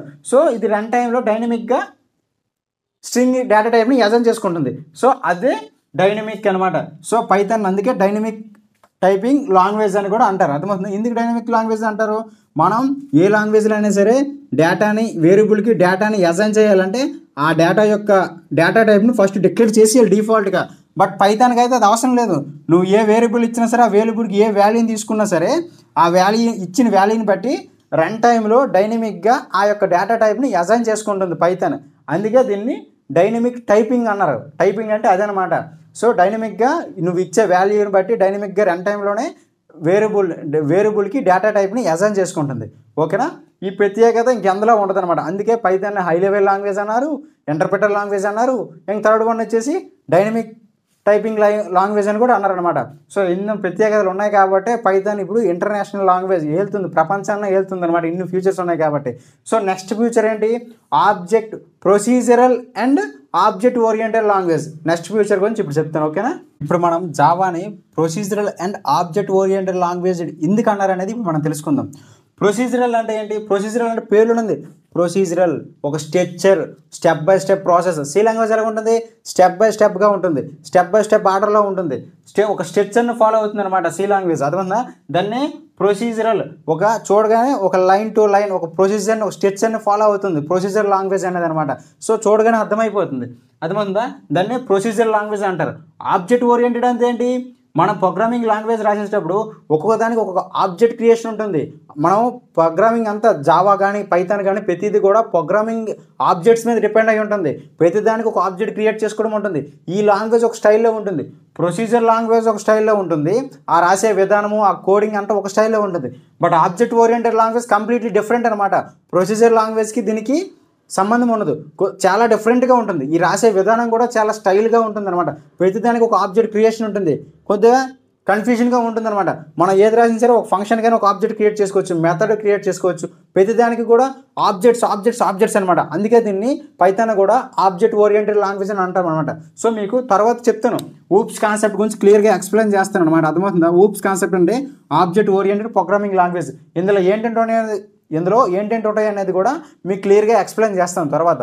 బట్ ప్రొసీజర్ లాంగ్వేజ్ అంటే ఏంటి, ఆబ్జెక్ట్ ఓరియంటెడ్ లాంగ్వేజ్ అంటే ఏంటో మీకు చెప్తున్నాను అనమాట. ప్రొసీజర్ లాంగ్వేజ్ అంటే ఒక స్ట్రక్చర్ని ఫాలో అవుతుంది, స్టెప్ బై స్టెప్ ప్రాసెస్ ఒక స్ట్రక్చర్ని ఫాలో అవుతుంది అనమాట. ప్రొసీజరల్ పేర్లోనే ఉంది, ప్రొసీజరల్ ఒక ఆర్డర్ బట్టి ఉంటుంది అనమాట. బట్ ఆబ్జెక్ట్ ఓరియంటెడ్ అంటే మనం ప్రోగ్రామింగ్ రాసేటప్పుడు ప్రతి కాన్సెప్ట్ కూడా ఒక ఆబ్జెక్ట్ని కలిగి ఉంటుంది, ఒక ఆబ్జెక్ట్ని క్రియేట్ చేసుకుంటుంది అనమాట. అర్థమవుతుందా? Programming language that is based on the concept of object. ప్రతి ఒక్క కాన్సెప్ట్ కూడా ఒక ఆబ్జెక్ట్ రూపంలో ఉంటుంది, ఒక ఆబ్జెక్ట్ని క్రియేట్ చేసుకుంటుంది. అర్థమవుతుందా? మనం ఏది కాల్ చేయాలని సరే ఆబ్జెక్ట్ క్రియేట్ చేసి ఆబ్జెక్ట్ ద్వారా మనం మెథడ్స్ని కాల్ చేయడం జరుగుతుంది అనమాట. సో ప్రొసీజర్ లాంగ్వేజ్ రాసే విధానం వేరు, ఆబ్జెక్ట్ ఓరియంటెడ్ ప్రోగ్రామ్ రాసే విధానం వేరు. సో ప్రొసీజర్ లాంగ్వేజ్ ఎగ్జాంపుల్ ఏంటి? సి. బట్ ఆబ్జెక్ట్ ఓరియంటెడ్ లాంగ్వేజ్కి ఎగ్జాంపుల్ ఏంటి? Python, C++, Java. ఓకేనా? ఇవి ఎగ్జాంపుల్స్ అనమాట. సో మీకు తర్వాత ఆబ్జెక్ట్ ఓరియంటెడ్ అంటే ఏంటో మీకు క్లియర్గా ఎక్స్ప్లెయిన్ చేయడం జరుగుతుంది. బట్ పైథాన్ని ఎందుకు procedural and object oriented programming language అన్నారు. Python is used to write both procedure language and object oriented programming language. పైథాన్కు ఉన్న గొప్ప ఫ్యూచర్ ఏదైనా ఉందా ఇదే. పైథాన్ని అటు ప్రొసీజర్లో రాసుకోవచ్చు, ఇటుకేసి ఆబ్జెక్ట్ ఓరియంటెడ్ ప్రోగ్రామింగ్ రూపంలో కూడా రాసుకోవచ్చు అనమాట. పైథాన్కు ఉన్న గొప్ప ఫ్యూచర్ ఇదే. ఇందుకు Python is right to use both procedure language and object oriented programming language. పైథాన్ని రెండు విధాలు కూడా యూజ్ చేసుకోవచ్చు అనమాట. మనం కంప్లీట్గా ప్రొసీజర్ ప్రోగ్రామింగ్ లాంగ్వేజ్లోనే రాసుకోవచ్చు, ఆబ్జెక్ట్ ఓరియంటెడ్ ప్రోగ్రామింగ్ లాంగ్వేజ్లో కూడా మనం పైథాన్ని రాసుకోవచ్చు అనమాట. అందుకే Python is right use to both procedure language and object oriented programming language అన్నారు అనమాట. సో మీకు అర్థమైంది కదా ప్రొసీజర్ లాంగ్వేజ్ అంటే ఏంటి, ఆబ్జెక్ట్ ఓరియంటెడ్ ప్రోగ్రామింగ్ లాంగ్వేజ్ అంటే ఏంటో మీకు క్లియర్గా అర్థమైంది కదా. సో నెక్స్ట్ వన్ వచ్చేసి interactive and modular nature language అంటే ఏంటో, ఫిఫ్త్ ఆప్షన్ ఏంటో మనం తెలుసుకుందాం. Okay, Python interactive and modular nature of Python ఎందుకన్నారో ఇప్పుడు మనం క్లియర్గా తెలుసుకుందాం. Already interactive nature of Python అంటే ఆల్రెడీ మనం ఇంటర్ప్రెటర్ గురించి తెలుసుకున్నాం. అంటే ఏంటి, లైన్ టు లైన్ ఎగ్జిక్యూట్ అవుతుంది అనమాట. మనం ఎంత పెద్ద ప్రోగ్రామ్ రాసినా సరే మనకి ఏదైనా చిన్న టాస్క్ కావాలనుకుంటే ఆ టాస్క్కి సంబంధించి చిన్న కోడ్ రాస్తే చాలు, ఆ కోడ్నే ఎగ్జిక్యూట్ చేస్తుంది అనమాట. మనకు ఆ టాస్క్కి సంబంధించి మనకు అవుట్పుట్ వస్తుంది అనమాట. సో లైన్ టు లైన్ ఈజీగా ఎగ్జిక్యూట్ అవుతుంది అనమాట interactive nature of the Python. So మనం పెద్దగా కష్టపడక్కర్లేదు అనమాట దేనికైనా సరే. ఈజీ టు లైన్, మనం ఏదైనా టాస్క్ చేసేటప్పుడు సెట్ అయ్యే టాస్క్ మనకు కావాలన్నప్పుడు ఆ టాస్క్కి సంబంధించి కోడ్ రాస్తే చాలు మనకి అక్కడ అది ఎగ్జిక్యూట్ అయిపోతుంది అనమాట. అర్థమవుతుందా ఇంటరాక్టివ్ నేచర్ ఆఫ్ పైథాన్ అంటే మీనింగ్ అదనమాట. మాడ్యులర్ నేచర్ ఆఫ్ పైథాన్ అంటే మనము పైథాన్ కోడ్ రాసేటప్పుడు ఇందులో చాలా ప్యాకేజెస్ ఉంటాయి, మాడ్యులర్స్ ఉంటాయి. అంటే మనం పలానా ప్రోగ్రామ్కి పలానా మాడ్యూల్ యూజ్ చేసుకోవడానికి దానికి ఒక ప్రోగ్రామ్ సెట్స్ అనమాట. ప్యాకేజెస్ని ఒక సెట్గా డివైడ్ చేసుకోవచ్చు. ఇలా నెంబర్ ఆఫ్ ప్యాకేజెస్ని ఆల్రెడీ పైథాన్ డెవలపర్స్ అనేది డిఫాల్ట్గా పైథాన్ లైబ్రరీలో డెవలప్ చేయడం జరిగింది. మనం రీయూజ్ చేసుకోవచ్చు అనమాట. మనం పలానా టాస్క్ చేయాలన్నప్పుడు దానికి ఏదైనా సరే కోడ్ మళ్ళీ రాయకన్నా ఆల్రెడీ లైబ్రరీలో డిఫాల్ట్గా ఆ మాడ్యూల్స్ ఉంటాయి, ఆ ప్యాకేజెస్ ఉంటాయి కాబట్టి వాటినే డైరెక్ట్గా మనం యూజ్ చేసుకోవచ్చు అనమాట. చాలామంది పైథాన్ డెవలపర్స్ ఏం చేశారు, మాడ్యులర్ నేచర్ డెవలప్ చేశారనమాట. క్రియేట్ రీయూజబుల్, ఆల్రెడీ మనకు కావాల్సిన టాస్క్కి సంబంధించి కోడ్ని ప్యాకేజెస్ని మాడ్యూల్స్ని ఆల్రెడీ డెవలప్ చేసి ఉన్నారు కాబట్టి మనకి ఏ విధమైన మాడ్యూల్ కావాలో ఏ విధమైన ప్యాకేజ్ కావాలో దాన్ని మనం డిఫాల్ట్గా యూజ్ చేసుకోవచ్చు అనమాట. డైరెక్ట్గా యూజ్ చేసుకోవచ్చు ఆ ప్యాకేజెస్ని, ఆ మాడ్యూల్స్ని మనం డైరెక్ట్గా యూజ్ చేసుకోవచ్చు అనమాట. ఆల్రెడీ ఆ మెథడ్స్కి సంబంధించి ఆ ఫంక్షన్కి సంబంధించి చాలా ప్యాకేజెస్ని చాలా మాడ్యూల్స్ని పైథాన్ డెవలపర్స్ అనేది పైథాన్ లైబ్రరీలో డెవలప్ చేయడం జరిగింది. మీరు ఏ టాస్క్ చేసినా సరే ఏ ప్రాజెక్ట్ చేసినా సరే ఆ ప్రాజెక్ట్కి సంబంధించి ఆ లైబ్రరీస్ని మనం యూజ్ చేసుకోవచ్చు, ఆ కోడ్ని మనం రీయూజ్ చేసుకోవచ్చు అనమాట. సో ఇక్కడ ఈ మాడ్యూల్స్ ఉండడం వల్ల మనకి టైం సేవింగ్ అవుతుంది, రీయూజ్ కోడ్ అవుతుంది అనమాట. అర్థమవుతుందా, ప్రతిదాన్ని కూడా రీయూజ్ చేసుకోవచ్చు. అర్థమవుతుందా. సో మాడ్యూల్స్ ఉండడం వల్ల చాలా బెనిఫిట్స్ ఉన్నాయి, చాలా ప్యాకేజెస్ ఉన్నాయి, నెంబర్ ఆఫ్ ప్యాకేజెస్ ఉన్నాయి అనమాట. మీరు ఏ ప్రాజెక్ట్ చేసినా సరే ఏ వర్క్ చేసినా సరే, ఒక వెబ్ డెవలప్మెంట్ చేసినా వెబ్ అప్లికేషన్ చేసినా సరే ఏ గేమింగ్ అప్లికేషన్ చేసినా సరే దానికి కావాల్సిన మాడ్యూల్స్ ప్యాకేజెస్ అని ఆల్రెడీ డిఫాల్ట్గా పైథాన్ డెవలపర్స్ అనేవి క్రియేట్ చేయడం జరిగింది. మనం వాటిని రీయూజ్ చేసుకొని డెవలప్ చేసుకుంటే సరిపోతుంది అనమాట. సో చాలా టైం సేవ్ అవుతుంది అనమాట ఈ మాడ్యూల్స్ ఉండడం వల్ల. అర్థమవుతుందా. సో మీకు ఫర్దర్గా ఏంటంటే ఉంటాయి అనేది ఎలాగుంటాయి అనేది మీకు ప్రోగ్రామ్ చేస్తూ ఉంటే మీకు క్లియర్గా ఎక్స్ప్లెయిన్ చేయడం జరుగుతుంది ఫర్దర్ క్లాస్లో. ఓకేనా. Interactive of nature of Python అంటే చెప్పాను కదా, లైన్ టు లైన్ ఎగ్జిక్యూట్ అవుతుంది. మనకి ఏ కోడ్ కావాలో ఏ టాస్క్ చేయాలంటే ఆ టాస్క్కి సంబంధించి కోడ్ రాస్తే సరిపోతుంది, ప్రోగ్రామ్ మొత్తం రాయక్కర్లేదు. ఇప్పుడు హలో వర్డ్ ప్రింట్ చేయాలి, హలో వర్డ్ అని ఇస్తే చాలు మనకు హలో వర్డ్ ప్రింట్ అయిపోతుంది. అర్థమవుతుందా. అలాగా కోడ్ మొత్తం రాయక్కర్లేదు అనమాట. లైన్ టు లైన్ ఈజీగా ఎగ్జిక్యూట్ అవుతుంది. లైన్ టు లైన్ ఎర్రర్స్ ఏమన్నా సరే ఈజీగా డీబాగ్స్ ఏమన్నా సరే డీబాగింగ్ అనేది ఈజీగా ఫైండ్ అవుట్ చేసుకోవచ్చు, ఎర్రర్స్ని ఈజీగా ఫైండ్ అవుట్ చేసుకోవచ్చు అనమాట. ఎందుకంటే interactive line to line interpreter ఉంటుంది కాబట్టి లైన్ టు లైన్ ఎగ్జిక్యూట్ అవుతుంది. లైన్ టు లైన్ ఎర్రర్స్ ఏమున్నాయి అనేది కంపైల్ చేస్తుంది అనమాట. డీబాగింగ్ ఎక్కడున్నా సరే ఈజీగా ఫైండ్ అవుట్ చేసేస్తుంది అనమాట. సో అది ఇంటరాక్టివ్ నేచర్ ఆఫ్ పైథాన్. అదే మాడ్యులర్ నేచర్ ఆఫ్ పైథాన్ అంటే ఏంటి, మనం ఏదైనా ప్రాజెక్ట్ చేస్తున్నప్పుడు ఏదైనా పైథాన్ మీద వర్క్ చేసేటప్పుడు కోడ్ రాసేటప్పుడు మనకి ప్రతిసారి కోడ్ రాసే అవసరం లేకుండా ఆల్రెడీ మనం చేసే ఒక ప్రాజెక్ట్కో ఒక వెబ్ డెవలప్మెంట్కో వెబ్ అప్లికేషన్కో సరిపోయేటువంటి ప్యాకేజెస్ని డిఫాల్ట్గా డెవలపర్స్ అనేది పెట్టడం జరిగింది పైథాన్లో. వాటిని మనం రీయూజ్ చేసుకుంటే చాలు. అర్థమైందా. రీయూజబుల్ అనేది ఆ మాడ్యూల్స్ ద్వారా మనం ఈజీగా చేసుకోవచ్చు. అర్థమైందా. మనం చాలా టైం సేవ్ అవుతుంది. మనం ఏ ప్రాజెక్ట్ చేసినా ఏ వెబ్ అప్లికేషన్ చేసినా సరే వాటికి మళ్ళీ ప్రత్యేకంగా కోడ్ రాయాల్సిన అవసరం లేదు. ఆల్రెడీ డిఫాల్ట్గా మన పైథాన్ డెవలపర్సే వాటి యొక్క మాడ్యూల్స్ని ప్యాకేజెస్ని డిఫాల్ట్గా పెట్టడం జరిగింది. వాటిని మనం యూజ్ చేసుకుంటే సరిపోతుంది, వాటిని మనం డెవలప్ చేసుకుంటే సరిపోతుంది. సో అది మాడ్యూల్, దీనికి ఉన్న ఫ్యూచర్స్ అనమాట. సో ఐటైట్కి కోడ్ రాయాల్సిన అవసరం లేదు. ఆల్రెడీ డిఫాల్ట్గా మనకి మాడ్యూల్స్ కానీ ప్యాకేజెస్ కానీ ఉంటాయి కాబట్టి వాటిని మనం రివ్యూజ్ చేసుకుంటే చాలు, వాటిని వాడుకుంటే చాలు, మనకి చాలా టైం సేవ్ అవుతుంది అనమాట. అర్థమవుతుందా? సో ఇది interactive and modular nature of Python అంటే. సో నెక్స్ట్ వన్ వచ్చేసి 6th ఫ్యూచర్ ఏంటి, క్రాస్ ప్లాట్ఫామ్ పైథాన్ అంటే ఏంటో మనం తెలుసుకుందాం. ఓకేనా? పైథాన్ని క్రాస్ ప్లాట్ఫామ్ సపోర్టింగ్ పైథాన్ ఎందుకన్నారో మీకు క్లియర్గా ఎక్స్ప్లెయిన్ చేస్తాను. ఇప్పుడు సి లాంగ్వేజ్ అనేది, ఇప్పుడు సి లాంగ్వేజ్ ఉంది. సి లాంగ్వేజ్ని మీరు విండోస్లో రాశారనుకోండి, ఆ విండోస్లో రాసినప్పుడు ఆ కోడ్ని మీరు లైనక్స్లో ఎగ్జిక్యూట్ చేస్తామంటే అవ్వదు. తర్వాత మీరు విండోస్లోనే ఎగ్జిక్యూట్ చేయడానికి అవుతుంది. ఏ ఆపరేటింగ్ సిస్టంలో అయితే మీరు సి లాంగ్వేజ్ కోడ్ రాస్తారో దాన్ని కంపైల్ చేసిన ఆ బైట్ కోడ్ని అదే ఆపరేటింగ్ సిస్టంలో ఎగ్జిక్యూట్ చేస్తేనే మీకు అవుట్పుట్ వస్తుంది. అదే మీరు లైనక్స్లో చేస్తే సపోర్ట్ చేయదు. అర్థమవుతుందా? అదేవిధంగా సీని మీరు లైనక్స్లో కోడ్ రాసి కంపైల్ చేసిన తర్వాత ఆ బైట్ కోడ్ని విండోస్లో ఎగ్జిక్యూట్ చేస్తామంటే అవ్వదు. మీరు సి లాంగ్వేజ్ కోడ్ ఏ విండోస్లో అయితే మీరు డెవలప్ చేశారో అదే విండోస్లోనే మీకు, ఇంకే విండోస్ కాకుండా అదే విండోస్లోనే మీకు ఆ యొక్క అవుట్పుట్ అనేది ఎగ్జిక్యూట్ అనేది ఆ బైట్ కోడ్ అనేది జరుగుతుందన్నమాట. అదే మీరు పైథాన్ అయితే మాత్రం మీరు పైథాన్ని విండోస్లో రాస్తే మ్యాక్లో కానీ లైనక్స్లో కానీ ఎనీ ఆపరేటింగ్ సిస్టమ్ ఎందులోనే సరే ఎగ్జిక్యూట్ చేసుకోవచ్చు ఆ యొక్క బైట్ కోడ్ని. Runs on Windows, runs on max, runs on Linux and other operating system. మీరు పైథాన్ని విండోస్లో ప్రోగ్రామ్ రాసి కంపైల్ చేసిన తర్వాత బైట్ కోడ్ని మ్యాక్లో అయినా సరే మీరు డెవలప్ చేసి ఎగ్జిక్యూట్ చేయొచ్చు, లైనక్స్లోనే ఎగ్జిక్యూట్ చేయొచ్చు, ఐక్యూలో అయినా సరే ఎగ్జిక్యూట్ చేయొచ్చు, operating system any other operating system ఏ ఆపరేటింగ్ సిస్టమ్ అయినా సరే మీరు ఎగ్జిక్యూట్ చేసుకోవచ్చు అనమాట. అందుకే దీన్ని క్రాస్ ప్లాట్ఫామ్ సపోర్టింగ్ పైథాన్ అని అన్నారనమాట. అర్థమవుతుందా? అదే మీరు సి లాంగ్వేజ్ అయితే విండోస్లో రాస్తే విండోస్ ఆపరేటింగ్ సిస్టంలో మాత్రమే ఎగ్జిక్యూట్ అవుతుంది, లైనక్స్లో రాస్తే లైనక్స్ ఆపరేటింగ్ సిస్టంలో మాత్రమే ఎగ్జిక్యూట్ అవుతుంది, ఇంకే ఆపరేటింగ్ సిస్టంలో ఎగ్జిక్యూట్ అవ్వదు. అదే మీరు పైథాన్ని లైనక్స్లో డెవలప్ చేసి లైనక్స్లో కోడ్ రాసి దాన్ని కంపైల్ చేసిన తర్వాత బైట్ కోడ్ని కాపీ చేసి మీరు విండోస్లో అయినా సరే ఎగ్జిక్యూట్ చేసుకోవచ్చు, మ్యాక్స్లో అయినా ఎగ్జిక్యూట్ చేసుకోవచ్చు, లైనక్స్లోనే ఎగ్జిక్యూట్ చేసుకోవచ్చు అండ్ అదర్ ఆపరేటింగ్ సిస్టమ్. అదేవిధంగా ఏ ఆపరేటింగ్ సిస్టంలో అయినా సరే పైథాన్ని బైట్ కోడ్ని పైథాన్ ప్రోగ్రామ్ యొక్క బైట్ కోడ్ని ఎక్కడైనా సరే కాపీ చేసి ఎగ్జిక్యూట్ చేసుకోవచ్చు. ఆ యొక్క ఫ్యూచర్ అనేది పైథాన్కి ఉంది. అందుకే పైథాన్ అనేది ది బెస్ట్ లాంగ్వేజ్, చాలా ఫాస్ట్గా ప్రపంచాన్ని ఏలుతుంది ఇప్పుడు పైథాన్ అనేది. అర్థమైందా? అందుకే పైథాన్ని క్రాస్ ప్లాట్ఫామ్ లాంగ్వేజ్ అన్నారు. ఒక ఆపరేటింగ్ సిస్టంలో మీరు ప్రోగ్రామ్ రాసి తర్వాత మీరు ఆ వచ్చే బైట్ కోడ్ని కంపైల్ చేసిన తర్వాత బైట్ కోడ్ని ఎనీ ఆపరేటింగ్ సిస్టంలో సరే ఎగ్జిక్యూట్ చేయగలం కాబట్టి cross platforming supporting in Python అని అన్నాం అనమాట. అర్థమవుతుందా? ఒక లైనక్స్లో రాసినా విండోస్లో రాసినా ఎక్కడ రాసినా పర్లేదు, ఆ వచ్చే బైట్ కోడ్ని కంపైల్ చేసిన తర్వాత వచ్చిన బైట్ కోడ్ని మీరు ఏ ఆపరేటింగ్ సిస్టంలో సరే ఎగ్జిక్యూట్ చేసుకోవచ్చు. అందుకే పైథాన్ని క్రాస్ ప్లాట్ఫామ్ సపోర్టింగ్ లాంగ్వేజ్ అన్నారనమాట. ఓకేనా?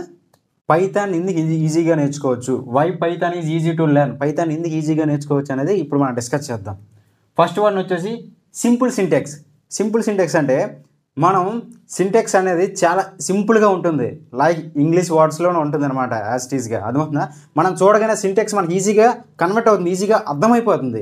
ఎలాగది ఈజీ అని చెప్పగలం, ఎలాగది సింపుల్ అని చెప్పగలం అంటే కంపారిజేషన్. ఇప్పుడు నేను హైట్ కొన్నానా, తెల్లగా ఉన్నానా, పొట్టుకున్నానని ఎలా తెలుస్తుంది? అదర్ పర్సన్తో నన్ను కంపేర్ చేసేటప్పుడు నేను ఆ పర్సన్తో నా కలర్ ఆ పర్సన్ కానీ ఎక్కువ ఉందా లేదా, లేదా నేను హైట్ కొన్నానా లేదా, నా వెయిట్ ఎక్కువ ఉందా లేదా, అదర్ పర్సన్తో చెక్ చేసుకున్నప్పుడు నా యొక్క క్వాలిటీస్ అనేది బయటపడతాయి. అలాగే పైథాన్లో ఒక సింటాక్స్ అనేది సింపుల్ అని ఎలా చెప్తాం? మిగతా ప్రోగ్రామ్స్ లాంగ్వేజ్ కన్నా ఈ పైథాన్ లాంగ్వేజ్లోని సింటాక్స్ అనేది చాలా సింపుల్గా ఉంటాయి. సో వాటితో పోల్చుకుంటే పైథాన్లో సింటాక్స్ అనేది చాలా ఈజీగా ఉంటుంది. అర్థమవుతుందా? అందుకే పైథాన్ సింటాక్స్ అనేవి చాలా ఈజీగా ఉంటుంది, మనకి ఈజీగా అర్థమవుతుంది. So Java, C and HTML వీటితో పోల్చుకుంటే వాటి సింటాక్స్ కన్నా మన పైథాన్లో సింటాక్స్ చాలా ఈజీగా ఉంటుంది. అర్థమవుతుందా?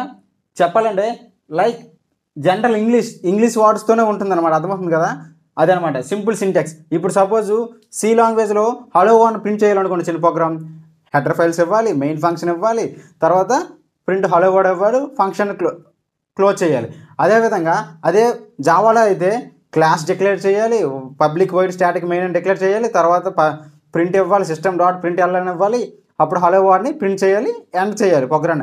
అదే పైథాన్ అనుకో ప్రింట్ హలో వర్డ్ అంటే సరిపోతుంది అనమాట. చాలా సింపుల్ సింటాక్స్ అనమాట. అర్థమవుతుందా? Java, C++, C has, C లాంగ్వేజ్తో పోల్చుకుంటే పైథాన్లో సింటాక్స్ అనేది చాలా సింపుల్గా ఉంటుందన్నమాట. అందుకే ఈజీగా మనకి అర్థమైపోతుంది సింటాక్స్ అనేది. సో తర్వాత రీడబిలిటీ అంటే మనం ఈజీగా చదవగలం. అర్థమవుతుందా? మనకి ఈజీగా అర్థమవుతుంది. పైథాన్లో ఉన్న కీవర్డ్స్ కానీ, ఫంక్షన్స్ కానీ, మెథడ్స్ కానీ, ప్రోగ్రామ్ రాసే విధానం కానీ, స్టైల్ కానీ మనకి ఈజీగా అర్థమవుతుంది, ఈజీగా కన్వర్ట్ అవుతుంది. సో మనం ఈజీగా రాయగలం. బిగినర్స్ ఇప్పుడే కొత్తగా స్టార్ట్ చేసిన వాళ్ళైనా సరే పైథాన్ లాంగ్వేజ్ని ఈజీగా అర్థం చేసుకోగలరు. ఎందుకంటే సింపుల్ లాంగ్వేజ్, మన కామన్ ఇంగ్లీష్లోనే ఉంటుంది అనమాట. సింటాక్స్ అనేవి చాలా ఈజీగా ఉంటాయి. అర్థమవుతుందా? మనం కోడ్ రాసే విధానాన్ని చాలా ఈజీగా రాయొచ్చు.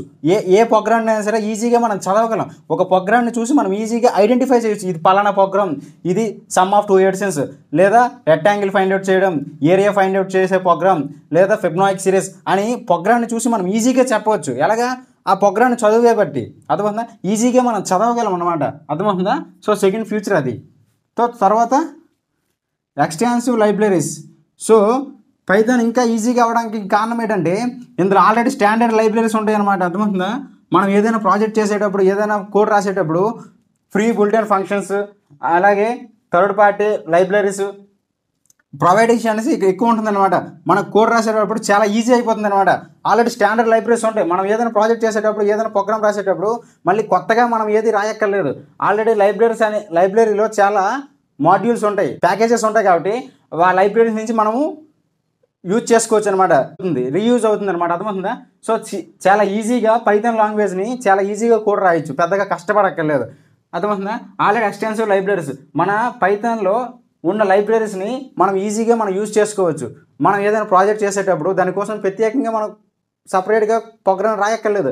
ఆల్రెడీ దానికి సంబంధించిన కొంత కోడ్ అనేది లైబ్రరీస్లో ఉంటుంది కాబట్టి దాన్ని మనం ఎక్స్టెండ్ చేసుకోవచ్చు మన ప్రోగ్రాంలోకి. అర్థమవుతుందా? సో పైథాన్ ప్రోగ్రామ్ అనేది చాలా ఈజీ లాంగ్వేజ్ అనమాట. ఈజీగా నేర్చుకోవచ్చు, పెద్దగా కష్టపడక్కర్లేదు. అర్థమవుతుందా? అది ఎక్స్టెన్సివ్ లైబ్రరీస్ అనమాట. థర్డ్ వన్ వచ్చేసి dynamic typing. Already dynamic typing అంటే చెప్పాను. డేటా టైప్స్ మనం సిలో కానీ జావాలో కానీ డేటా టైప్ డిక్లేర్ చేయాలంటే ఇంట్ అనే వేరియబుల్ ఇచ్చి డేటా టైప్ ఇచ్చి A=5 అని ఇవ్వాలన్నమాట. అప్పుడు ఇంట్ అనే కీవర్డ్ని ఇస్తే వేరియబుల్ అసైన్ చేసిన దానికి వాల్యూని 5 అసైన్ చేయడానికి అవుతుంది. అదే ఇక్కడ ఫ్లోట్ ఇచ్చిన తర్వాత ఇక్కడ 5 ఇస్తే ఎర్రర్ వస్తుంది అనమాట. అదేవిధంగా ఇక్కడ మనం ఫ్లోట్ వాల్యూ ఇప్పుడు బి అనే వేరియబుల్ తీసుకొని 10.5 అని వాల్యూ ఇచ్చాను. అప్పుడు ఇది ఫ్లోట్ వాల్యూ కాబట్టి ఖచ్చితంగా ఫ్లోట్ అని మనం డిక్లేర్ చేస్తేనే ఇది రైట్ అవుతుంది, లేదంటే ఫాల్స్ ఎర్రర్ వస్తుంది అనమాట. అర్థమవుతుందా? ఆల్రెడీ ఇంకోటి ఏంటంటే ఇక్కడ సి లాంగ్వేజ్లో ఏ డిక్లేర్ చేసాం కదా, ఇంటి ఏ అని ఇచ్చాం కదా, ఇక్కడ ఏ తీసుకొని హలో వర్డ్ అంటే అవదనమాట. ఎందుకంటే ఆల్రెడీ ఏని డిక్లేర్ చేస్తాం ఇంటి ఏని డిక్లేర్ చేసినప్పుడు అది ఇంటీజర్ కాబట్టి ఇంటీజర్ వాల్యూని తీసుకోవాలి. అప్పుడు ఇది రైట్ అవ్వాలంటే ఏం చేయాలి? స్ట్రింగ్ డేటా టైప్ తీసుకోవాలన్నమాట. అర్థమవుతుందా? ఇలాగా ఉంటుంది. అదే పైథాన్లో అనుకో చాలా ఈజీ అనమాట, ఇంత కష్టమే అక్కర్లేదు. మనం వేరియబుల్ తీసుకొని వాల్యూని అసైన్ చేసితే చాలు. ఏలోకి మనం 5 ఇది ఇంటీజర్ వాల్యూ కాబట్టి పైథాన్ అనేది రన్ టైంలోనే డైనమిక్గా ఇంటీజర్ డేటా టైప్ని అసైన్ చేసేస్తుంది. అదేవిధంగా మనం బి తీసుకున్నాం, బికి 10.5 అని పాయింట్ వాల్యూ ఇచ్చాం. ఇది ఫ్లోట్ పాయింట్ కాబట్టి పాయింటర్ వాల్యూ కాబట్టి ఈ బీకి రన్ టైంలోనే డైనమిక్గా పైథాన్ అనేది వాల్యూని అసైన్ చేసుకుంటుంది అనమాట. సో ఆ ఒక ప్రత్యేకత అనేది పైథాన్కి ఉంది. సో కష్టపడక్కర్లేదు, ఏ వేరియబుల్ కన్నా సరే ఏ వాల్యూ అని ఇచ్చేవచ్చు. సో పైథాన్ చూసుకుంటుంది నువ్వు ఇచ్చిన వాల్యూ ఏంటి, దానికి ఏ డేటా టైప్ ఇవ్వాలనేది పైథాన్ చూసుకుంటుంది అనమాట. సో నువ్వేం టెన్షన్ పడక్కర్లేదు. అందుకే పైథాన్ని డైనమిక్ టైపింగ్ అని అంటారు. సో లాస్ట్ వన్ వచ్చేసి ఇంటర్ప్రెటర్ నేచర్. ఆల్రెడీ చెప్పాను కదా పైథాన్ ఎందుకు ఇంటర్ప్రెటర్ లాంగ్వేజ్ అన్నారనేది. ఇంటర్ప్రెటర్ నేచర్ అంటే లైన్ టు లైన్ ఎగ్జిక్యూట్ అవుతుంది అనమాట. అర్థమవుతుందా? మనం కంపైలర్ అంటే ప్రోగ్రామ్ మొత్తం రాసిన తర్వాత కంపైలేషన్ అవుతుంది. ఎర్రర్స్ ఏమైనా ఉన్నాయా, బగ్స్ ఏమైనా ఉన్నాయా అనేసి కంపైలేషన్ అంటే మొత్తం ప్రోగ్రామ్ మొత్తం రాసి అప్పుడు కంపైలేషన్ అవుతుంది. ఏంటి ఎర్రర్స్ ఏమైనా ఉన్నాయా, బగ్స్ ఏమైనా ఉన్నాయా అనేసి అప్పుడు ఇది కంపైల్ అవుతుంది అనమాట. బట్ ఇంటర్ప్రెటర్ నేచర్ అనేది లైన్ టు లైన్, నువ్వు ఒక లైన్ రాస్తే ఒక లైన్ ఎగ్జిక్యూట్ అవుతుంది, 2 లైన్ రాస్తే 2 అవుతుంది, 3 రాస్తే 3 అవుతుంది. మనకి ఒక సెట్ అయిన టాస్క్ కావాలన్నప్పుడు దానికి సంబంధించిన కోడ్ ఒక 2-3 లైన్లు ఉంటే ఆ 2-3 లైన్లో ఎగ్జిక్యూట్ అయిపోతుంది అనమాట. So line to line execute అయిపోతుంది చాలా ఫాస్ట్గా, ఈజీగా. మనకి ఎర్రర్స్ ఏమైనా ఉన్నాయా, లైన్ టు లైన్ ఈ లైన్లో ఎర్రర్స్ ఏమున్నాయి, బట్స్ ఏమున్నాయి, ఈజీగా సింటాక్స్ ఎర్రర్స్ ఏమున్నాయి ఈజీగా ఫైండ్ అవుట్ చేయొచ్చు. అదే కంపైలర్ అయితే మొత్తం కోడ్ మొత్తం రాస్తే కానీ కంపైలేషన్ జరిగినప్పుడు అప్పుడు తెలుస్తుంది ఎక్కడ ఎర్రర్స్ ఉన్నాయో లేవని అప్పుడు తెలుస్తుంది. బట్ ఇంటర్ప్రిటర్కి వచ్చేసరికి ఏమవుతుంది, లైన్ 2 లైన్ ఎగ్జిక్యూట్ అయిపోతుంది కాబట్టి ఏ లైన్లో ఏ ఎర్రర్ ఉందో ఈజీగా మనం ఫైండ్ అవుట్ చేసేవచ్చు. సో అందుకే పైథాన్ని ఇంటర్ప్రిటర్ లాంగ్వేజ్ అన్నారనమాట. ఓకేనా? సో అందుకే పైథాన్ని ఈజీగా మనం నేర్చుకోవచ్చు. అర్థమైందా? సింపుల్ సింటెక్స్ అనేది చాలా ఈజీగా ఉంటుందన్నమాట. ఓకేనా? సో నెక్స్ట్ వచ్చేసి మీకు ఫర్దర్గా చెప్తాను, మీకు ఎగ్జాంపుల్ ప్రోగ్రామ్స్ చెప్పేటప్పుడు మీకు క్లియర్గా అర్థమవుతుంది. ప్రతి దాని గురించి కూడా మళ్ళీ క్లియర్గా వీటికి సంబంధించి ఏమైనా ప్రోగ్రామ్స్ వచ్చినప్పుడు ఖచ్చితంగా పక్కన రాసి మీకు కామెంట్స్ రూపంలో రాసి మీకు ఎక్స్ప్లెయిన్ చేస్తాను, క్లియర్గా ప్రోగ్రామ్స్ ఎక్స్ప్లెయిన్ చేస్తాను కదా, అప్పుడు 1 by 1 అనేది మీకు అప్పుడు కూడా చెప్పడం జరుగుతుంది. ఓకేనా? సో నెక్స్ట్ వచ్చేసి పైథాన్ వెర్షన్. ఓకేనా? సో నెక్స్ట్ వన్ వచ్చేసి పైథాన్ వెర్షన్స్. ఇప్పుడు దాకా ఎన్ని వెర్షన్స్ వచ్చాయి, ఫస్ట్ వెర్షన్ ఎప్పుడు వచ్చింది, ఇప్పుడు ప్రెజెంట్ ఏ వెర్షన్ నడుస్తుంది అనేది మీకు ఇప్పుడు క్లియర్గా ఎక్స్ప్లెయిన్ చేస్తాను. First 91లో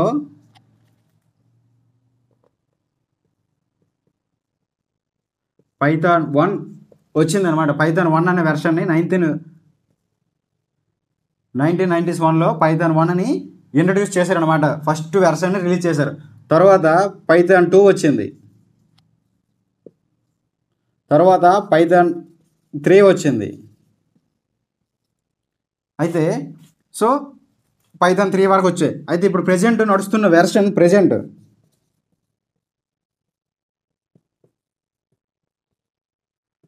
Python version 3.13. అయితే మీకు డౌట్ రావచ్చు, అనయా ఇప్పుడు 3 తర్వాత వెర్షన్ 4 రావాలి కదా, అదేంటే 3.13 వచ్చిందంటే మీకు చెప్తాను. ఇప్పుడు పైథాన్ 2 నుంచి పైథాన్ 3కి వచ్చేటప్పుడు దీన్ని డెవలప్ చేయడానికి చాలామంది పైథాన్ డెవలపర్స్ అనేది 2లో ఉన్న సింటాక్స్ ఇవన్నీ కూడా పైథాన్ 3లోకి రావడానికి చాలా ఇబ్బంది పడ్డారు అనమాట, చాలా కష్టపడ్డారు అనమాట. సో పైథాన్ 3ని డెవలప్ చేయడానికి పైథాన్ 2లో ఉన్న సింటాక్స్ కానీ ఇవన్నీ కూడా డెవలప్ చేయడానికి పైథాన్ 3లో చాలా ఇబ్బంది పడ్డారు. సో అప్పటికే వరల్డ్ వైడ్లో కూడా పైథాన్ 2ని చాలామంది వాడుతున్నారు అనమాట. సో 2 నుంచి 3 రావడానికి చాలా ఇబ్బంది పడుతున్నారు అనమాట. ఎందుకంటే దీనికి ఉన్న డిఫరెన్స్కి పైథాన్ డెవలపర్స్ అనేది చాలా ఇష్యూస్ ఫేస్ చేయాల్సి వస్తుంది. సో అందుకనే డైరెక్టర్గా పైథాన్ 4 మరి ఇన్స్టిట్యూట్ చేయొద్దు, పైథాన్ 4 మరి మనం తేవద్దు, 1 by 1 రిలీజ్ చేసుకుంటూ వెళ్దాం అనేసి అప్పటి నుంచి ఏం చేశారు, పైథాన్ 3, 3.1, 3.2, 3.3, 3.4, 3.5, 3.9 ఇక్కడ నీకు యాక్చువల్గా 4 రావాలి. అయినా సరే వాళ్ళు ఏం ఆలోచించారు, సో ప్రపంచం మొత్తం పైథాన్ 2 పడుతుంది, 3కి రావడానికి డెవలపర్స్ అనేది చాలా ఇబ్బంది పడ్డారు. సో కొన్ని ఫ్యూచర్స్ డెవలప్ చేయాలంటే ఇంకా 3లోనే ఉన్నాం మనం, ఆ ఫ్యూచర్స్ని డెవలప్ ఒకటికోటి చేసుకుంటూ వెళ్దాం, ఒకేసారి పైథాన్ 4 అని పెట్టిస్తే చాలా ఇబ్బంది పడిపోతారు అనేసి పైథాన్ డెవలపర్స్ అందరూ ఏం చేశారు, ఆ 3నే కంటిన్యూ చేస్తున్నారు అనమాట. అప్పుడు ఏమొచ్చింది 3.10, 3.11, 3.13 అని వచ్చింది అనమాట. సో ప్రెజెంట్ మనకు నడుస్తుంది ఏంటి 3.13 అనమాట. సో ఇప్పుడు మనకు నడుస్తున్న వెర్షన్ అనేది 13. సో ఇప్పుడు ప్రెజెంట్ మనం అందులో ఉన్నాం అనమాట. సో నెక్స్ట్ ఫ్యూచర్లో ఇంకా అప్డేట్స్ వస్తున్న కొలది ఇక్కడ వెర్షన్స్ చేంజ్ అవుతాయి అనమాట. మన యాప్స్ ఎలాగైతే అప్డేట్ చేసుకుంటాం ప్లే స్టోర్లోకి, సో పైథాన్ అనే కూడా సాఫ్ట్వేర్ని కూడా అలా అప్డేట్ చేసుకుంటూ వెళ్ళాలన్నమాట. ఓకేనా? నెక్స్ట్ అప్లికేషన్స్ ఆఫ్ పైథాన్ యొక్క అప్లికేషన్స్ ఏంటి, పైథాన్ వేటిల్లో యూజ్ చేస్తారనేది ఇప్పుడు మనం తెలుసుకుందాం. ఓకేనా? పైథాన్ని ఎందులో వాడడం జరిగింది, వేటిల్లో వాడడం జరిగింది, పైథాన్ ఉపయోగించి ఏమేమి చేయొచ్చు అనేది ఇప్పుడు మనం తెలుసుకుందాం. Applications of Python. So first one వచ్చేసి వెబ్ డెవలప్మెంట్ అంటే ఇప్పుడు present Instagram, WhatsApp, Facebook, Google ఇవన్నీ కూడా వెబ్ అప్లికేషన్స్. వీటిని డెవలప్ చేయడానికి కూడా పైథాన్ యూజ్ చేస్తారు. అంతెందుకు ఇప్పుడు ఒక పైథాన్ ఉపయోగించేసి నువ్వు వెబ్ అప్లికేషన్ క్రియేట్ చేయొచ్చు, వెబ్ పేజ్ని క్రియేట్ చేయొచ్చు, వెబ్సైట్ని డెవలప్ చేయొచ్చు, ఒక వెబ్సైట్ని క్రియేట్ చేయొచ్చు. అర్థమవుతుందా? పైథాన్ నేర్చుకోవడం వల్ల ఇన్ని బెనిఫిట్స్ ఉన్నాయన్నమాట. పైథాన్ నేర్చుకుంటే వెబ్ అప్లికేషన్ డెవలప్ చేయొచ్చు, అదేవిధంగా వెబ్ అప్లికేషన్ క్రియేట్ చేయొచ్చు, వెబ్ పేజ్ని కూడా డెవలప్ చేయొచ్చు అనమాట. సో పైథాన్ నేర్చుకోవడం వల్ల ఇన్ని బెనిఫిట్స్ ఉన్నాయి. సో పైథాన్ వల్ల వెబ్ డెవలప్మెంట్ ఒకటి. So next one data analysis అంటే మీకు స్టార్టింగ్లోనే చెప్పాను. డేటా అనాలిసిస్ అంటే ఏంటి, మీకు ఒక ఆధార్ కార్డు ఉంది, మీ ఆధార్ కార్డు. సో మీ ఆధార్ కార్డు ద్వారా ఇంకెన్ని ఆధార్ కార్డులు ఉన్నాయనేది తెలుసుకోవడం చాలా కష్టం. అది తెలుసుకోవాలంటే ఒక మనిషిగా మనం చేయాలంటే చాలా కష్టం అనమాట. సో ఇండియాలో మొత్తం ఎన్ని ఆధార్ కార్డ్స్ ఉంటాయి, మొత్తం 150 కోట్ల జనాభా ఉన్నారంటే మనిషికి ఒక ఆధార్ కార్డు ఉంది. ఒక్కొక్క ఆధార్ కార్డు పట్టుకొని నువ్వు 150 కోట్ల జనాభాని ఆధార్ కార్డు చెక్ చేయాలంటే చాలా కష్టం, ఎనాలిసిస్ చేయడం అంటే చాలా కష్టం. అదే ఒక ప్రోగ్రామింగ్ ద్వారా పైథాన్ ద్వారా ఈజీగా అనాలిసిస్ చేయొచ్చు. ఒక ప్రోగ్రామింగ్ రాసి నువ్వు 150 కోట్ల జనాభా ఒక ఆధార్ కార్డులు దానికి అప్లై చేస్తే ఇందులో డూప్లికేట్స్ ఏమైనా ఉన్నాయి, డూప్లికేట్స్ ఉన్నాయా లేవా, ఉంటే ఏంటున్నాయి అనేది డేటాను ఈజీగా అనాలిసిస్ చేస్తుంది అనమాట. అర్థమవుతుందా? ఎన్ని ఆధార్ కార్డ్ డూప్లికేట్స్ ఉన్నాయి, ఏ ఆధార్ కార్డ్స్ డూప్లికేట్స్ ఉన్నాయి అనేది ఈజీగా డేటాని అనాలిసిస్ చేయగలదు అనమాట. పైథాన్ అనేది చాలా ఈజీ వేలో అనాలిసిస్ చేసేస్తుంది. తర్వాత థర్డ్ వన్ వచ్చేసి machine learning and artificial intelligence. ఇప్పుడు ప్రపంచాన్ని వెళ్తున్న machine learning and artificial intelligence వాటిని డెవలప్ చేయడానికి కూడా పైథాన్ వాడడమే జరిగింది. అసలు పైథాన్ అండ్ మెషిన్ లెర్నింగ్ ఇవి రెండు డిపెండ్ అయ్యేవే పైథాన్ మీద. అందుకే పైథాన్ ఒక్కటి నేర్చుకుంటే మీకు మెషిన్ లెర్నింగ్ కానీ ఆర్టిఫిషియల్ ఇంటెలిజెన్స్ కానీ ఈజీగా వస్తుంది. పైథాన్ లేకపోతే మెషిన్ లెర్నింగ్ లేదు, ఆర్టిఫిషియల్ ఇంటెలిజెన్స్ లేదు. ఈ రెండు డిపెండ్ అయ్యేదే పైథాన్ మీద. అర్థమవుతుందా? సో పైథాన్ నేర్చుకోవడం వల్ల మెషిన్ లెర్నింగ్ వస్తుంది, ఆర్టిఫిషియల్ ఇంటెలిజెన్స్ వస్తుంది. మీరు కొంచెం ఆర్టిఫిషియల్ ఇంటెలిజెన్స్ నేర్చుకుంటే పైథాన్ వల్ల ఈజీగా ఆర్టిఫిషియల్ ఇంటెలిజెన్స్ అని వెళ్ళిపోవచ్చు. మీరు కొంచెం మెషిన్ లెర్నింగ్ గురించి తెలుసుకుంటే పైథాన్ ఆల్రెడీ వచ్చు కాబట్టి సో ఈజీగా మెషిన్ లెర్నింగ్ సైడ్ వెళ్ళిపోవచ్చు అనమాట. సో మెషిన్ లెర్నింగ్ పైథాన్ ఒక్కటి నేర్చుకోవడం వల్ల మీరు మెషిన్ లెర్నింగ్ సైడ్ అయినా సరే ఆర్టిఫిషియల్ ఇంటెలిజెన్స్ ద్వారా ఆర్టిఫిషియల్ ఇంటెలిజెన్స్ వైపు కూడా ఈజీగా వెళ్ళవచ్చు అనమాట.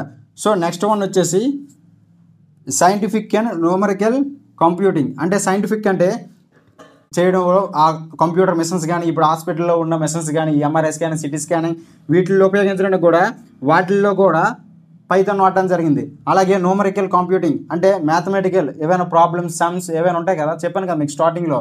ఒక ఎగ్జాంపుల్, మీ ఇంట్లో ఏవైనా సరుకులు కొనాలి, వాటిని క్యాలిక్యులేట్ చేయాలంటే టోటల్ అమౌంట్ ఎంత చేయాలంటే సో ప్రతి నెల చేయాలంటే చాలా కష్టం. అదే మీరు ఒక ప్రోగ్రామ్ పైథాన్లో ఒక ప్రోగ్రామ్ రాసిస్తే ప్రతి నెల కూడా మీరు ఒక్కొక్క ఐటెం ఎంత అమౌంట్ అనేది దానికి ఎంటర్ చేస్తే మీకు టోటల్ అమౌంట్ అనేది ఈజీగా క్యాలిక్యులేట్ చేస్తుంది. అదే న్యూమరికల్ కంప్యూటింగ్. సో సైంటిఫిక్ చాలా కంప్యూటర్స్ ఉంటాయి కదా, అదే ఎంఆర్ఐ స్కానింగ్, సిటీ స్కానింగ్, అలాగే ల్యాబ్ టెస్ట్లు, వాటి మిషన్లలో కూడా పైథాన్ ఉపయోగించడమే జరిగింది. అలాగే సైంటిఫిక్ రీసెర్చ్ ఏమైనా ఉన్నాయో వాటిల్లో కూడా పైథాన్ ఉపయోగించే ఆ రీసెర్చ్లు అనేవి జరుగుతాయి అన్నమాట. అర్థమవుతుందా? సో పైథాన్ ఉపయోగించేసి ఇన్ని చేయొచ్చు సైంటిఫిక్ రీసెర్చ్. సో మీరు సైంటిఫిక్గా ఏదైనా రీసెర్చ్ చేయాలంటే మిషన్స్ ద్వారా ఆ మిషన్స్లో కూడా పైథాన్ యూజ్ చేయడం జరిగింది. సో ఇంకా 2 ఉన్నాయి, ఆ 2 గురించి కూడా ఇప్పుడు మీకు ఎక్స్ప్లెయిన్ చేస్తాను. ఓకేనా? సో నెక్స్ట్ వన్ వచ్చేసి ఆటోమేషన్ అండ్ స్క్రిప్టింగ్. అంటే ఆటోమేషన్ అంటే ఆల్రెడీ మీకు చెప్పాను. ఇప్పుడు మనం డైలీ ఎంత ఖర్చు పెడుతున్నాం, మంత్లీ ఎంత ఖర్చు పెడుతున్నాం, ఇయర్లీ ఎంత ఖర్చు పెడుతున్నాం అనేది మనకు తెలియదు అనమాట.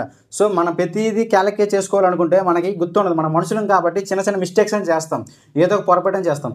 అదే మీరు పైథాన్లో ఒక ప్రోగ్రామ్ చేసి పెట్టేస్తే మీరు ఈరోజు ఎంత ఖర్చు పెట్టాం, దేనికి ఖర్చు పెట్టాం అనేది దానికి ఎంటర్ చేసిస్తే మీకు మొత్తం టాలీ చేసి టోటల్ అవుట్పుట్ అనేది మీకు ఇస్తుంది అనమాట. సో మిషన్స్ కాబట్టి మనం ప్రోగ్రామ్ కరెక్ట్గా రాస్తే ఎటువంటి మిస్టేక్స్ అనేవి కూడా చేయదు. మనం మనుషులం కాబట్టి మాన్యువల్గా ఇవ్వాలంటే చిన్న చిన్న మిస్టేక్ చేస్తాం. ఫర్ సపోజ్ పలానా ఐటెం 100 రూపాయలు అనుకోండి, మీరు 200 వేసేవచ్చు లేదా 1000 వేసేవచ్చు. సో అలాంటి మిస్టేక్స్ మనం చేస్తాం. అదే మీరు ఇందులో ఒక ప్రోగ్రామ్ రాశారు అనుకోండి పైథాన్ ద్వారా, సో ఈజీ వేలో ప్రోగ్రామ్ అవుతుంది రాస్తే మనం ఈజీగా ప్రోగ్రామ్ రాసివచ్చు పైథాన్లో. సో మీరు ఒక ప్రోగ్రామ్ కానీ పైథాన్లో రాశారనుకోండి, ఆటోమేషన్ పనులు ఏవైనా సరే ఈజీగా చేస్తుంది. అలాగే ఈ రోజు మనం ఎంత ఖర్చు పెట్టాం, పలానా తారీఖు మనం ఎంత ఖర్చు పెట్టాం, సో మంత్లీ ఎంత అయింది, ఇయర్లీ ఎంత అయింది అనేది ఈజీగా పైథాన్ అనేది ఈజీగా టాలీ చేస్తుంది అనమాట. ఈజీగా మనకు అవుట్పుట్ అనేది సింపుల్గా ఇచ్చేస్తుంది. సో ఎటువంటి మిస్టేక్స్ కూడా ఉండవు అనమాట. సో తర్వాత డేటా విజువలైజేషన్. అంటే డేటా విజువలైజేషన్ అంటే ఇంకేం లేదు, డేటా అనాలిసిస్ అన్న విజువలైజేషన్ అన్న ఒకటే. అంటే ఫర్ సపోజ్ ఎగ్జాంపుల్ మీకు చెప్పాలంటే 2024లో ఐఫోన్స్ ఉంటాయి కదా, ఐఫోన్ కానీ ల్యాప్టాప్స్ కానీ ఎన్ని సేల్స్ అయ్యాయి, 2024లో ఎన్ని సేల్స్ అయ్యాయి అనేది మనకి విజువలైజేషన్ అనేది చేస్తుంది అనమాట. ఫర్ సపోజ్ ఐఫోన్ కన్నా శాంసంగ్ మొబైల్స్ 2025లో ఎన్ని పర్చేస్ అయ్యాయి, ఐఫోన్స్ ఎక్కువ పర్చేస్ అయ్యాయా, శాంసంగ్ మొబైల్స్ ఎక్కువ కొన్నారా అనేది ఈజీగా డేటాని విజువలైజేషన్ చేసుకోవచ్చు అనమాట పైథాన్ ద్వారా. అర్థమవుతుందా? సో పైథాన్ యూజ్ చేసి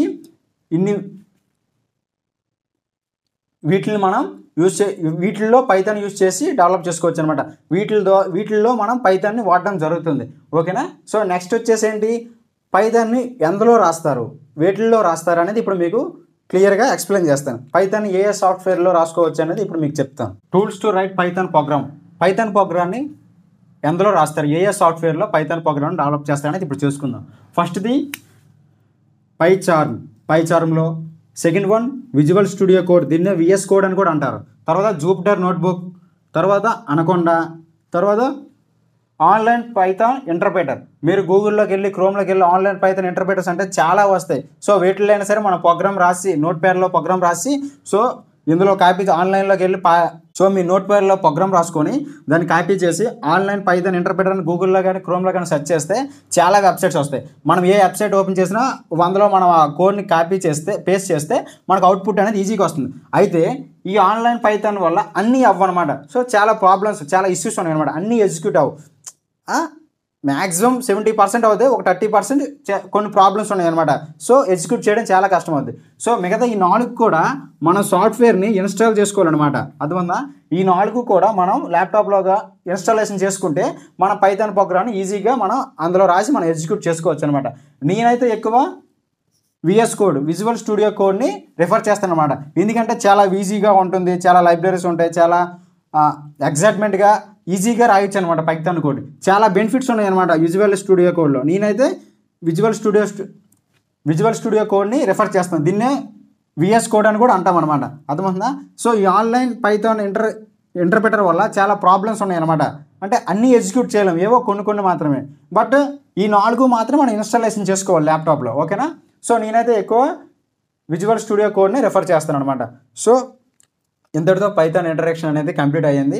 సో నెక్స్ట్ క్లాస్లో పైథాన్ బేసిక్ ఫండమెంటల్స్ ఏంటంటే ఉన్నాయి అనేది మీకు క్లియర్గా చెప్తాను. ఓకేనా? So thank you one and all. So మన ఛానల్ని మీరు మన ఈ కోర్స్ని సక్సెస్ అవ్వాలంటే మీరు మన వీడియోకి లైక్ చేసి మన ఛానల్ని సబ్స్క్రైబ్ చేసుకోండి. సో మీరు కామెంట్ చేయండి. ఓకేనా? మన క్లాస్ గురించి ఏదో మీకు ఏమనిపించిందో, మీరు ఎంతవరకు మీరు ఎక్స్పీరియన్స్ అయ్యిందో, మీకు ఎంత ఎక్స్పీరియన్స్ అయ్యింది మీరు కామెంట్ చేయండి. ఓకేనా? Thank you one and all.